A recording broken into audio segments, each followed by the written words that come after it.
Welcome to YR TV. నేను రంజిత్. తెలంగాణ రాష్ట్ర వ్యాప్తంగా ఏం జరుగుతుంది, రాష్ట్ర రాజకీయాలకు సంబంధించి ఎలా ఉండబోతున్నాయో ప్రతి అంశాన్ని కూడా చెప్పే ప్రయత్నం చేస్తుంది వైఆర్ టీవీ. ఇప్పటి వరకు ఎవరైనా వైఆర్ టీవీ తెలుగు న్యూస్ ఛానల్కి సంబంధించి సబ్స్క్రైబ్ చేసుకోకపోతే పూర్తి స్థాయిలో కూడా సబ్స్క్రైబ్ చేసుకోండి. దాంతో పాటుగా ప్రతి ఒక్కరికి కూడా షేర్ చేయండి.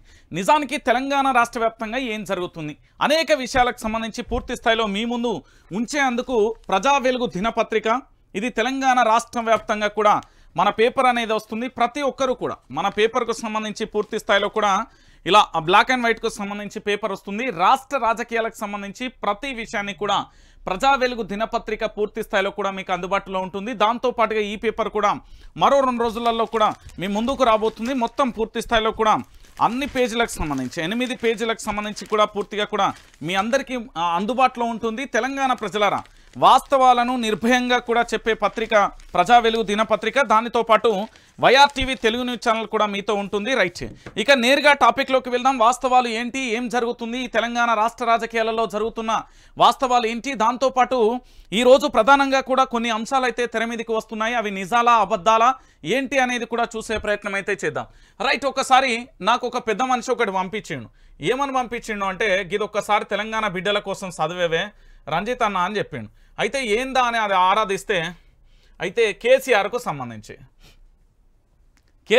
సంబంధించి యాదికొస్తున్నావు బాపు అనే టైటిల్కు సంబంధించి చూసిరు. బాపు అనే శీర్షిక ఎక్కడి నుండి వచ్చింది? వైఆర్ టీవీ తెలుగు న్యూస్ ఛానల్కి సంబంధించి బాపు నువ్వే మళ్ళీ రావాలి అనే మనం ఇచ్చిన ఏదైతే ఉందో అక్కడి నుండి మొదలైంది. సో పూర్తి స్థాయిలో కూడా తెలంగాణ రాష్ట్ర వ్యాప్తంగా కూడా కేసీఆర్ జపం మళ్ళొక్కసారి మొదలైంది. కల్వకుంట్ల చంద్రశేఖరరావు లేకపోతే, కేసీఆర్ అనే వ్యక్తి లేకపోతే, హరీష్ రావు అనే వ్యక్తి లేకపోతే, కేటీఆర్ అనే వ్యక్తి లేకపోతే తెలంగాణలో ఏం జరగబోతుంది అనేది ఒక్కసారి మీరు ఊహించుకోండి.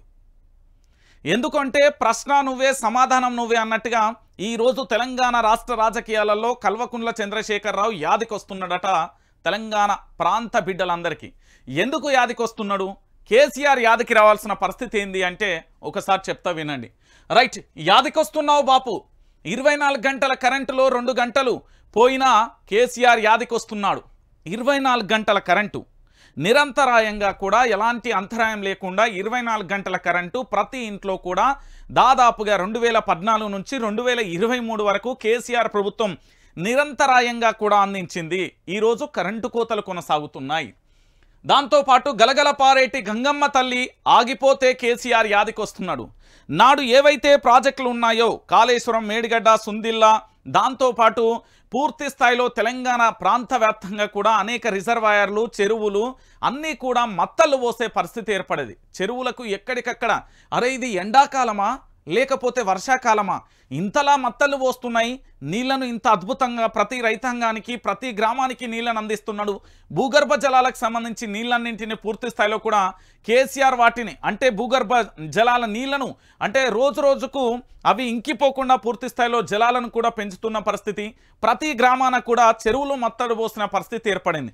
కానీ ఈరోజు ఆ గలగల పారేటి గంగమ్మ తల్లి ఆగిపోతే కేసీఆర్ యాదికొస్తున్నాడు. ఇక పచ్చటి మాఘానాలు బీడు భూములైతే బీడు భూములు అవుతుంటే కేసీఆర్ యాదికొస్తున్నాడు. ఎందుకంటే ఎండాకాలమా వానాకాలమా లేకపోతే ఏ కాలమైనా కాలం తీరు పంటలు పండించినప్పుడు కేవలం కొన్ని చోట్ల నీళ్లు ఉంటే మాత్రమే పంటలు పండుతాయి. నీళ్లు లేకపోతే ఏ ప్రాంతంలోనైనా పంటలు పండాయి. కానీ నిరంతరాయంగా కూడా ప్రతి వాగు, వంక, చెలిమే, గంగమ్మ తల్లి ఎక్కడా కూడా రిజర్వాయర్లలో కావచ్చు, చెరువులలో కావచ్చు, కాలువలలో కావచ్చు, ఎటువైపు పోయినా కూడా పూర్తి స్థాయిలో కూడా నీళ్లు నిరంతరాయంగా కనబడేది. దాంతో ఎండాకాలంలో కూడా 3 పంటలు తీసే తెలంగాణ రైతాంగానికి సంబంధించి పూర్తి స్థాయిలో నల్గొండ లాంటి ప్రాంతం నుండి మొదలు పెడితే ఎక్కడ చూసినా నిజామాబాద్ కావచ్చు, ఆదిలాబాద్ కావచ్చు, ఎప్పటికీ కూడా నీళ్లు వచ్చేది. ఆ నీళ్లతోని పంటలన్నీ కూడా పచ్చటి మాఘానులు లెక్కుండేది. ఈరోజు బీడు భూములు అవుతున్నాయి, గొర్రెలు మేస్తున్నాయి, బర్రెలు మేస్తున్నాయి, మేకలు మేస్తున్నాయి, లేకపోతే పశుగ్రాసం కోసం రైతులు కోస్తున్నారు. ఎంటకు ఎండిపోతున్నాయి నీళ్లు లేక. ఇప్పుడు కేసీఆర్ యాదికొస్తున్నాడు. చిరునవ్వు చిందించిన రైతన్న కంట నీళ్ళు వస్తుంటే కేసీఆర్ యాదికొస్తున్నాడు. ఎందుకు అంటే ఒక విషయం దీంట్లో చాలా క్లియర్గా చెప్పాలి తెలంగాణ బిడ్డలరా. ఏం జరిగింది ఈడ అంటే ఒకసారి మీరు అందరూ కూడా ఆలోచించాలి. నిజానికి తెలంగాణ రాష్ట్ర వ్యాప్తంగా కూడా చాలా ఏంది అంటే చాలా గొప్పమైన విషయం ఏంది అంటే ఈ తెలంగాణ రైతాంగానికి కేసీఆర్ ఏం చేయలేదు, లేకపోతే కేసీఆర్ రైతాంగానికి ఏం చేయలేదని చాలామంది మాట్లాడతారు కదా. కేసీఆర్ ఉన్నంతకాలం, అధికారంలో ఉన్నంతకాలం రైతుకు చీమను కూడా గుట్టనీయాలి, అంత జాగ్రత్తగా రైతును కాపాడిండు. పెట్టుబడి సాయం ఇచ్చిండు, రైతులకు సంబంధించి సబ్సిడీ పనిముట్లను ఇచ్చిండు, దాంతోపాటు మరీ ముఖ్యంగా నీళ్ళని ఇచ్చిండు. ఈ నీళ్ళని ఇవ్వడం ద్వారా తెలంగాణ రాష్ట్ర వ్యాప్తంగా కూడా ఎక్కడికక్కడ బీడు భూములు కాస్త పచ్చటి పొలాలుగా, పచ్చటి వాతావరణం, పచ్చని మాగానులా మారిపోయిన పరిస్థితి కనబడ్డది. ఇప్పుడు రైతన్న కంటనేడ ఎందుకు కన్నీళ్లు వస్తున్నాయి అంటే ఒకసారి మీరు చూడాలి. ఈ లైన్ ఉంది కదా, తెలంగాణ బిడ్డలారా ఒక్కసారి చూడరు. కేసీఆర్ ఎందుకు యాదికొస్తున్నాడు అంటే చిరునవ్వు చిందించిన రైతన్న కంట కన్నీళ్లు వస్తుంటే కేసీఆర్ గుర్తొస్తున్నాడు. కల్వకుంట్ల చంద్రశేఖరరావు అనే వ్యక్తి ఉంటే ఈరోజు అదే కాళేశ్వరం నుంచి నీళ్లను తోడి మేడిగడ్డ నుంచి తెలంగాణ రాష్ట్ర వ్యాప్తంగా పూర్తి స్థాయిలో కూడా అన్ని చెరువులలో, అన్ని వాగులలో, అన్ని చెల్మలలో పూర్తి స్థాయిలో కూడా నీళ్లను అందించేవాడు. కానీ ఈరోజు ప్రభుత్వం మారింది, కాంగ్రెస్ వచ్చింది, కరువు తెచ్చింది. ప్రతి రైతన్న కూడా గగ్గోలు పెడుతున్నాడు, కన్నీళ్లు పెడుతున్న పరిస్థితి కనబడుతుంది. ఇక దాంతోపాటు పేదింటి ఆడబిడ్డకు పెళ్లి కానుకగా కళ్యాణ లక్ష్మి రాకపోతే కేసీఆర్ యాదికొస్తున్నాడు. ఇప్పుడు కాంగ్రెస్ ప్రభుత్వానికి సంబంధించి 6 గ్యారెంటీలలో కొన్ని అంశాలు కూడా ఉన్నాయి. ఏంది అంటే పూర్తి స్థాయిలో తెలంగాణ రాష్ట్ర వ్యాప్తంగా కూడా చాలామందికి తెలిసిన విషయమే, తులం బంగారం కూడా ఇస్తా అని చెప్పిన పరిస్థితి. కానీ ఈరోజు అలాంటి పరిస్థితి ఉందా? మీరు ఎక్కడైనా చూడురి, నిన్నటికి నిన్న ఏది జీవన్ రెడ్డికి సంబంధించి దాదాపుగా 200 మందికి ఏమో చెక్కులు పంపిణీ చేసిండు, అందులో కళ్యాణ లక్ష్మి చెక్కులు కూడా ఉన్నాయి. మరి ఆడ తులం బంగారం ఇచ్చిండా అనేది ప్రశ్న కూడా లేవనెత్తాల్సిన విషయం. వస్తుందా అంటే రావట్లేదు. చాలామందిని అడిగినా, పెళ్ళిళ్ళు చేసుకున్న చాలా జంటలను కూడా అడిగితే మీకు తులం బంగారం వచ్చిందంటే రాని పరిస్థితి. మాట్లాడతారా అంటే మాకెందుకు ఈ రాజకీయాలనే కాడ వాళ్ళు ఉన్నారు. రియాలిటీ అది. దానితో పాటు 8 ఏళ్లుగా పారిన ఇంటింటి నల్ల ఆగిపోతే కేసీఆర్ యాదికొస్తున్నాడు. అవును, గ్రామాలలో బిందెలు లొల్లి పెడుతున్నాయి, పట్టణాలలో ట్యాంకర్లు లొల్లి పెడుతున్నాయి, గ్రామాలలో బకెట్లు లొల్లి పెడుతున్నాయి, ప్లాస్టిక్ డ్రమ్ములు, ప్లాస్టిక్ బిందెలు మళ్ళీ యాదికి వస్తున్నాయి. 8 కిలోమీటర్లు నడిచి నీళ్ల కోసం పోయే ఏకంగా ఆసిఫాబాద్ జిల్లాకు సంబంధించి ఒక ఊరంతా కలిసి ఏకంగా ఒక బాయినే దవ్వుతున్న పరిస్థితి ఏర్పడ్డది. అంటే తెలంగాణ బిడ్డలారా, కాంగ్రెస్ వచ్చింది, కరువు తెచ్చింది అనడానికి రియాలిటీ. ఇంటింటికి మిషన్ భగీరథ కింద నీళ్ళు ఇచ్చిన పరిస్థితి కనబడ్డది. దాంతో ఎక్కడా కూడా నీళ్లకు ఇబ్బంది లేకుండా ఉన్న పరిస్థితి కనబడ్డది. కాబట్టి తెలంగాణ బిడ్డలందరికీ నేను చెప్పేది ఏంది అంటే, కాంగ్రెస్ ప్రభుత్వం వచ్చింది ఓకే, కానీ మార్పు అంటూ వచ్చిన కాంగ్రెస్ ప్రభుత్వంలో వాళ్ళలో మార్పు వచ్చింది. తెలంగాణ ప్రజలు ఏవైతే అద్భుతాలు సృష్టిస్తారనుకున్నారో ఆ అద్భుతాలకు ఆమడదు, నక్కకు నాగలోకానికి ఉన్నంత డిఫరెంట్ ఉంది. ఈరోజు కాంగ్రెస్ ప్రభుత్వం తెలంగాణ ప్రాంత బిడ్డల పక్షాన, తెలంగాణ ప్రజల పక్షాన ఏమీ చేయట్లేదు అనేది నిజం, అది వాస్తవం. ఇక దాంతోపాటు కిలకిల నవ్వే కృష్ణమ్మ గొంతు ఎండిపోతుంటే కేసీఆర్ యాదికొస్తున్నాడు. అవును నిజమే, ఎందుకంటే నాగార్జున సాగర్కు సంబంధించి కావచ్చు, అటు జూరాల ప్రాజెక్టు, శ్రీరామ్ ప్రాజెక్టు, అన్ని ప్రాజెక్టులు తెలంగాణలో ఉన్న ప్రతి ప్రాజెక్టు కింద, ఆయకట్టు కింద నీళ్ళు ఇవ్వాల్సిన ప్రభుత్వం ఎక్కడికక్కడ కూడా నీళ్ళు ఇవ్వని పరిస్థితి. కనీసం తాగునీటికి కూడా నీళ్ళని వదులుతలేదంటే ఒకసారి మీరే ఆలోచించుకోండి. ఎలాంటి పరిస్థితి ఉన్నది ఈ తెలంగాణలో, ఏమైపోతున్నది ఈ తెలంగాణలో అనేది ఒకసారి మీరే గుర్తుపెట్టుకోవాలి. ఎందుకంటే కొన్ని ప్రాజెక్టుల కిందేమో క్రాప్ హాలిడేలు పూర్తి స్థాయిలో కూడా ప్రకటించిన పరిస్థితి. సో మీరందరూ కూడా ఆలోచించాలి తెలంగాణ బిడ్డలారా. పెద్ద ఆసుపత్రిలో పుట్టిన బిడ్డకు కానుకగా కేసీఆర్ కిట్టు ఆగిపోతే కేసీఆర్ యాదికొస్తున్నాడు, అంతే కదా. ఆసుపత్రులకు సంబంధించి ఈ కొత్తగా వచ్చిన ప్రభుత్వం ఏమైనా చేస్తుందా అంటే ఏం చేయదు, వాళ్ళు చేసేదే ఉంటుంది చెప్పుర్రి. ఇక దాంతోపాటుగా ఇంకొక ప్రధానమైన అంశం ఏంటంటే, రోడ్లకి ఇరువైపులా హరితార చెట్లు ఎండిపోతుంటే కేసీఆర్ యాదికొస్తున్నాడు. ఇక మరీ ముఖ్యంగా నల్గొండలో ఫ్లోరైడ్ నీళ్లు, బోర్లు మళ్ళీ మొదలైతుంటే కేసీఆర్ యాదికొస్తున్నాడు. రైతుకు పొరపాటున ఏదైనా జరిగితే రైతు బీమా రాక కేసీఆర్ యాదికొస్తున్నాడు. స్వయం నిర్మిత మేధావుల కుట్రలు చేస్తుంటే కేసీఆర్ యాదికొస్తున్నాడు. చేనేత కార్మికుల చేత పని ఆగిపోతే కేసీఆర్ యాదికొస్తున్నాడు. ఒకసారి చూడుర్రి, ఓఈలో అమ్మాయిలకు భద్రత లేకపోతే కేసీఆర్ యాదికొస్తున్నాడు. ఇవన్నీ కూడా తెలంగాణ రాష్ట్ర వ్యాప్తంగా ప్రజల నుంచి వస్తున్న వాదనలు. ఇవన్నీ కేసీఆర్ ఎందుకో యాదికొస్తున్నాడు అంటే అది పరిస్థితి. మీరందరూ కూడా నేను చెప్పేది ఒకటే అంశం, ఇక్కడ కనబడుతున్న అంశాలే సజీవ సాక్ష్యాలు. తెలంగాణలో ఏం జరుగుతున్నది, ఏం కథ అనే దానికి నిదర్శనాలు. ఇక దానితో పాటుగా చాలామందికి కూడా తెలిసిన విషయమే, నిన్నటి నుండి ఇదొక పంచాయతీ కొనసాగింది. మీ అందరికీ తెలుసు కదా, ఈ ఫోటో చూసిన ప్రతి ఒక్కరికి తెలుసు ఏంటిది అంటే, ఇక్కడ ఉత్తమ్ కుమార్ రెడ్డి, కొండా సురేఖ, రేవంత్ రెడ్డి దంపతులు, కోమటిరెడ్డి వెంకటరెడ్డి, బట్టి విక్రమార్క గారు. సరే వీళ్ళిచ్చే వాళ్ళిచ్చే ఎక్స్ప్లెనేషన్స్ వాళ్ళు ఇస్తున్నారు. కానీ నిజానికి ఏం జరిగింది ఇడా ఒకసారి మీరందరూ చూడాలి. యాదగిరిగుట్ట బ్రహ్మోత్సవాలను పురస్కరించుకొని ముఖ్యమంత్రి రేవంత్ రెడ్డి సతీ సమేతంగా లక్ష్మీ నరసింహస్వామి వారికి పట్టు వస్త్రాలు సమర్పించారు. ఈ సందర్భంగా ఆ పూజా కార్యక్రమాలలో ఉప ముఖ్యమంత్రి మల్లు భట్టి విక్రమార్క, మంత్రులు కోమటిరెడ్డి వెంకటరెడ్డి, ఉత్తమ్ కుమార్ రెడ్డి, కొండా సురేఖ తదితరులు కూడా పాల్గొన్న పరిస్థితి. మరి మా బట్టన్న ఏం పాపం చేసిండు? కాంగ్రెస్ పార్టీ కోసం పాదయాత్ర చేసిండు. మరి మా బట్టన్న ఏం పాపం చేసిండు? పార్టీ మారకుండా కేవలం తెలంగాణలో కాంగ్రెస్ పార్టీని ప్రజల్లోకి తీసుకెళ్ళి కాంగ్రెస్ పార్టీ రావాలని పాదయాత్రలో మండు టెండర్లలో సైతం కూడా ఆయన పాదయాత్ర చేసిండు. దేనికోసం చేసిండు? కేవలం కాంగ్రెస్ పార్టీ అధికారంలోకి రాను. మరి మా బట్టన్న ఇంకేం తప్పు చేసిండు అంటే ప్రజల పక్షాన నిలుస్తున్నాం. మా బట్టన్న ఇంకేం తప్పు చేసిండంటే తెలంగాణ రాష్ట్ర వ్యాప్తంగా కాంగ్రెస్ కార్యకర్తలను మమేకం చేసి అధికారంలోకి రావడానికి కీలక పాత్ర పోషించాం. మరి మా బట్టన్నకి ఏమైంది అంటే పూర్తి స్థాయిలో ఒక రాష్ట్రానికి ఉప ముఖ్యమంత్రి అండి, అందులో మా దళిత బిడ్డ ఎడగుచ్చబెట్టిలో ఒకసారి చూడుర్రి. దీని గురించి నిన్న బాల్క సుమన్ కానీ చాలామంది ప్రెస్ మీట్ పెట్టిలు. ఇక ఏంది కాంగ్రెస్కు సంబంధించిన పిఆర్ స్టంట్ ఉంటుంది కదా, అది ఏ విధంగా ఎట్లెట్లా చేస్తున్నారో మీరు చూసిళ్ళు. ఏంది ఇక్కడ ఏంది కొంతమంది మంత్రులు పూజకెళ్ళి లేట్గా రావడం వల్ల ఇట్లా కూర్చోవలసి వచ్చింది అని చెప్తున్నాను. ఇది నల్గొండలో జరిగిన విషయం అందరికీ తెలిసిందే. మా బట్టన్న కాంగ్రెస్ పార్టీ కోసం కాంగ్రెస్ పార్టీ అధికారంలోకి రావాలని తెలంగాణ ప్రాంత జిల్లాలని పాదయాత్ర చేసి దాంతోపాటు అహర్నిశలు కేవలం కాంగ్రెస్ పార్టీ కోసం కష్టపడ్డ నేత ఎవరన్నా ఉన్నారంటే బట్టన్న. మరి అలాంటి బట్టన్నకు ఎంత అవమానం జరిగిందో మీరు చూడరు. బట్టన్నకి చిన్నపీట యాదగిరి నర్సన్న సన్నిధిలో డిప్యూటీ సీఎంకు అవమానం. బ్రహ్మోత్సవాల ప్రారంభోత్సవంలో సీఎం రేవంత్ దంపతులు ఇద్దరు మంత్రులకు పెద్దపీట. భట్టి విక్రమార్కకు చిన్నపీటపై చెలరేగిన వివాదం. మొన్న ఫోటోలు తొలగింపు, నేడు చిన్నచూపు. డిప్యూటీ సీఎం పట్ల కాంగ్రెస్ తీరుపై విమర్శలు. దైవ సన్నిధిలో వివక్షపై దళిత నేతల ఆగ్రహం. రేవంత్ క్షమాపణ చెప్పాలి. ఆర్ఎస్ ప్రవీణ్ కుమార్. కాంగ్రెస్ నిజ స్వరూపం ఇది. బాల్క సుమన్. దళితులు బీసీలపై కాంగ్రెస్ది వివక్షే. ఎమ్మెల్సీ కవిత. నేనేమంటున్నానంటే ఇదే బట్టన్న ప్లేస్లా ఇదే బట్టన్న బీఆర్ఎస్ పార్టీలు ఉండి గనక గిట్ల గనక అవమానం జరిగితే కొడుక ఇక కాంగ్రెస్ పార్టీకి సంబంధించిన మీడియా వాళ్ళ యొక్క ఇక మామూలుగా రచ్చరచ్చ ఏపు. కానీ ఈరోజు అదే కాంగ్రెస్ పార్టీలో బట్టన్నకు అవమానం జరుగుతూ ఉంటే కూడా ఇంకా వేచి చూసే ధోరణిలో ఉన్నారు. మొన్నటికి మొన్న ఏవైతే యాడ్స్ ఉన్నాయో యాడులల్లో బట్టన్న ఫోటో తీసేసిన పరిస్థితి మీరందరూ కూడా చూసిర్రు. బట్టన్న ఫోటో కనబడ్డది ఎక్కడన్నా లేదు కదా, తీసేసిండు. ఓన్లీ వన్ మ్యాన్ షో లెక్క రేవంత్ రెడ్డి ఫోటో వేసుకున్నాడు.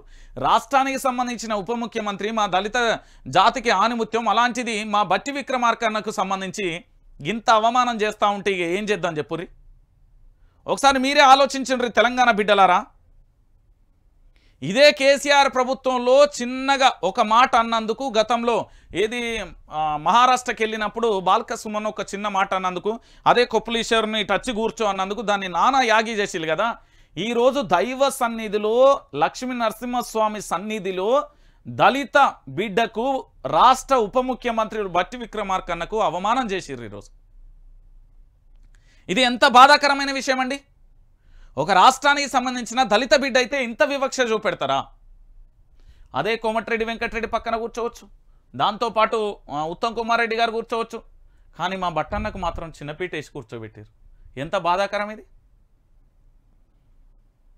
మొన్నటికి మొన్ననేమో యాళ్ళల్లో తీసేసిలు. ఆ యాళ్ళు కూడా చూపెడతావు. మొన్నటికి మొన్న తెలంగాణ రాష్ట్ర వ్యాప్తంగా కూడా ఏంది యాళ్ళు ఏవైతే ఉన్నాయో ముఖ్యమంత్రి గారి ఫోటోలతో మాత్రమే కనబడ్డాయి. దాంతోపాటు ఎక్కడ కూడా ఆయన ఫోటోలు తప్ప ఇంకేం కనబడని పరిస్థితి కనబడ్డది.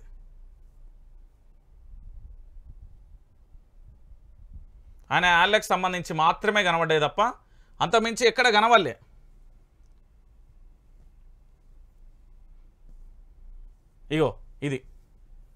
ఇగో ఇలా మా బట్టన్న ఫోటో కనబడుతుందా?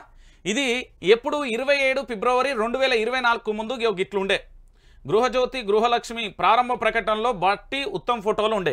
అంటే ఏ శాఖకు సంబంధించి ఉంటుందో ఆ శాఖకు సంబంధించిన మంత్రి ఫోటో ఉంటుంది. ఇది రైతుని ఇస్తామంటే మరి ఇక్కడ ఎవరుండ వ్యవసాయ శాఖ మంత్రి ఫోటోలు ఉండాలి కదా, రాష్ట్రానికి సంబంధించిన డిప్యూటీ ఫోటో ఉండాలి కదా, లేదు. దాంతోపాటు ఉద్యోగ నియామకాలకు సంబంధించిన దాంట్లో ఫోటోలు లేవు. దాంతోపాటు మొన్న ఉత్తర తెలంగాణ రాజమార్గం అంటూ హైదరాబాద్ రామగుండం వరకు రాజీవ్ రహదారికి సంబంధించిన దాంట్లో ఫోటో లేదు. ఇక చెప్పుర్రి బట్టన్నకు ఎంత అవమానం జరుగుతుందంటే కాంగ్రెస్ పార్టీ కావాలని బట్టన్న మీద చిన్న చూపు చూస్తున్నది. ఈరోజు బట్టన్న అదే ఖమ్మం జిల్లాకు సంబంధించి ఎంతమంది ప్రజలకు ఎంత మంచిగా సేవ చేస్తూ ఉన్నాడు. ఇదే బట్టన్న వాళ్ళ భార్యకు సంబంధించి నందిత మేడంకు సంబంధించి మొన్న టికెట్ కోసం ఆశిస్తే రానియకుండా చేసిన పరిస్థితి కనబడ్డది. అంటే కాంగ్రెస్లో నిజస్వరూపం ఇది, గుర్తుపెట్టుకోరు. కాంగ్రెస్ పార్టీకి సంబంధించి నిజస్వరూపం ఇది. ఇదే ఏంది బట్టన్న ఏడ కూర్చోవాలి, సీఎం పక్కన కూర్చోవాలి. బట్టన్న నేడ ఆడెన్నో మూలకు చిన్న పీట వేసి కూర్చోబెట్టిలు. అంటే తెలంగాణలో ఒకసారి ఆలోచించండి తెలంగాణ బిడ్డలారా, ఇంత చిన్న చూపు చూడడం అనేది ఎంత బాధాకరమైన విషయం. ఒకసారి మీరే ఆలోచించండి తెలంగాణ బిడ్డలారా, దయచేసి ఆలోచించండి. రైట్, ఇక దానితో పాటుగా మరొక అంశాన్ని చూద్దాం. ఈరోజు కల్వకుంట్ల చంద్రశేఖరరావు గారు బయటికి ఏంది అంటే ఇది రెండవసారి. మొన్నటికి మొన్న నల్గొండకు సంబంధించిన సభ పెట్టిండు. సింహం బయటికి వచ్చింది, గర్జించింది, మళ్ళీ వెళ్ళింది, వ్యూహరచన సిద్ధం చేసింది. ఇప్పుడు పద్మవ్యూహంలో అభిమన్యుడు రేవంత్ రెడ్డి అవుతాడు. అర్జున్ లెక్క యుద్ధం చేయడానికి తెలంగాణ ప్రజలు సిద్ధం ఉన్నాడు. ఆ పద్మవ్యూహాన్ని గీసిన యోధుడు ఎవరంటే కల్వకుంట్ల చంద్రశేఖరరావు. ఇప్పుడు తెలంగాణలో అసలు సిసలైన రాజకీయం ఏర్పడ్డది.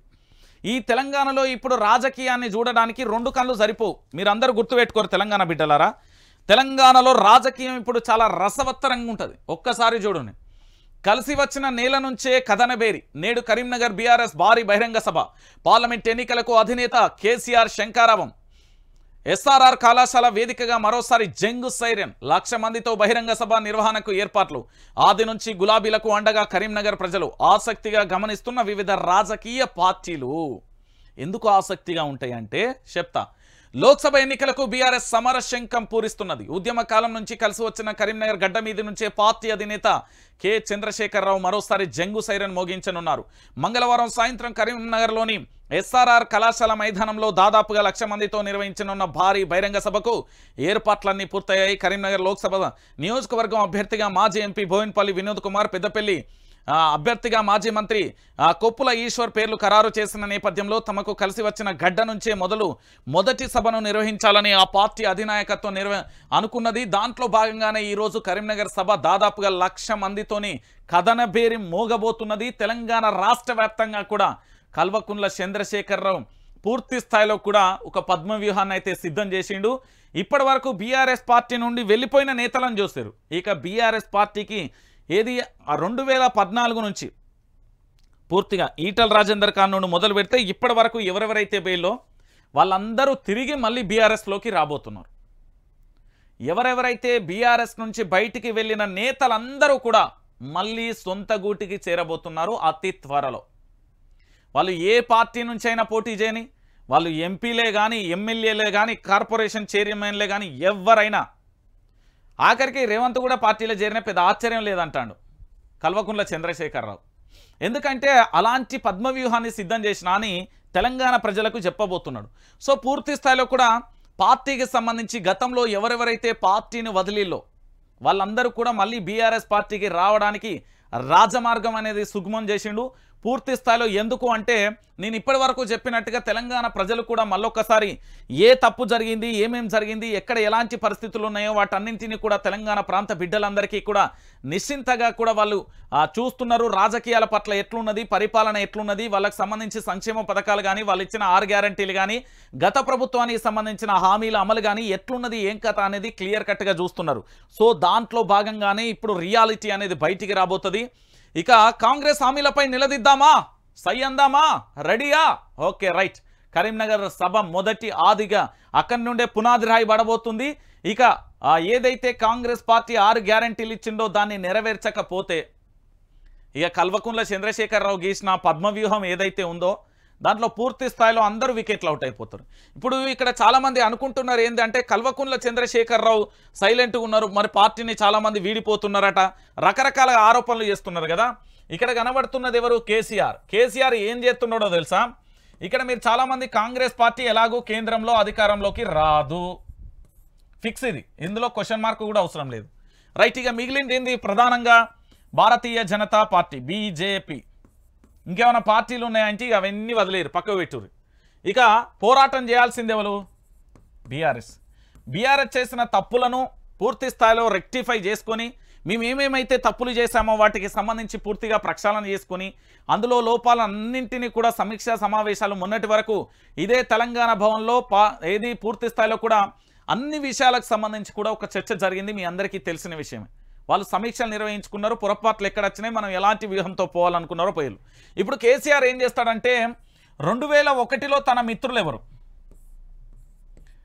కేసీఆర్ మిత్రులు అంటే మొదటి నుండి కలిసి ఉన్న నేతలు ఎవరెవరు, దాని తర్వాత 2014 వరకు ఉన్నది ఎవరు, దాంతోపాటు 2023లో ఎవరెవరిని వదులుకున్నా, ఇప్పుడు లెక్కలు ఇక్కడ స్టార్ట్ అయినాయి.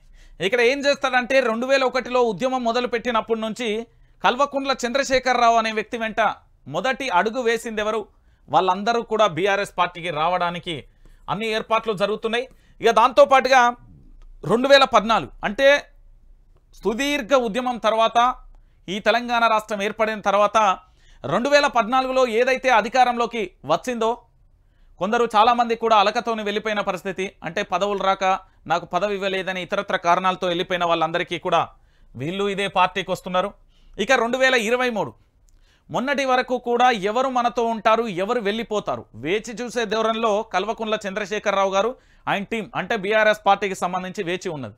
ఇప్పుడు ఏం చేస్తాడు అంటే ఈ 3 ఘట్టాలలో ఎవరెవరైతే వెళ్ళిపోయిల్లో నిజంగా పార్టీ కోసం కేసీఆర్ మీద ఉన్న వ్యక్తిగత అభిమానం కోసం తన యొక్క పాత మిత్రులందరూ కలిసి రాబోతున్నారట. పార్లమెంట్ ఎన్నికల తర్వాత బీఆర్ఎస్ ఇప్పుడు జరిగే ఈ పార్లమెంట్ 17 స్థానాలలో కూడా మ్యాక్సిమం 12 గెలుస్తుంది అనే ఒక అంచనాకి తెలంగాణ సమాజాన్ని రాబోతున్నాడు. 10 పైనే సారు కారు 16 అనే నినాదం గతంలో వినబడ్డది. సరే సారు కారు 16 అనే నినాదానికి కాస్తాం, ఎందుకంటే కేవలం ఇక్కడ 1.3% ఓట్ల తేడాతోనే బీఆర్ఎస్ పార్టీ ఓడిపోయింది కాబట్టి ఆ 1% సంబంధించి అంటే అసెంబ్లీ నియోజకవర్గాలలో చాలా చోట్ల కూడా భారీ మెజార్టీతో ఎవరు గెలవలే. ఒకరు 1000 కానుండి మొదలు పెడితే 10,000 లోపు ఓట్ల మెజార్టీతోనే చాలామంది గెలిచిన పరిస్థితి కనబడ్డది. అది కేవలం ఇక్కడ తెలంగాణ రాష్ట్ర వ్యాప్తంగా ఉండే బీఆర్ఎస్ పార్టీకి సంబంధించిన ఎమ్మెల్యేల మీద ఉన్న వ్యక్తిగత వ్యతిరేకత, దాంతోపాటు ప్రచారం కూడా కాంగ్రెస్ గెలిచి వచ్చింది. సో వీటన్నింటినీ కలిపి ఇప్పుడు ఏదైతే ఓటు శాతం ఉందో ఎక్కడైతే ఓటమి చవిచూసిల్లో అక్కడి నుండే పార్లమెంట్ ఎన్నికలలో తనకు ఇష్టమైన గడ్డ, తనకు ఆది నుండి కలిసి వస్తున్న గడ్డ కరీంనగర్ కిల్లా నుండి మొట్టమొదటిసారిగా తన యొక్క సెంటిమెంట్ జిల్లా నుంచే కథనబేరి మోగించడంతో పాటుగా ఇక్కడ జరిగే విషయం ఏంటంటే మీరు చాలామంది ఆలోచించాలి. 2001లో కేసీఆర్ వెంట గాదే ఇన్నయ్య ఉన్నాడు, ప్రొఫెసర్ కోదండరాం ఉన్నాడు, అంటే 2009 అనుకోవచ్చు, అంటే జేఏసీ ఏర్పడినప్పటి నుంచి.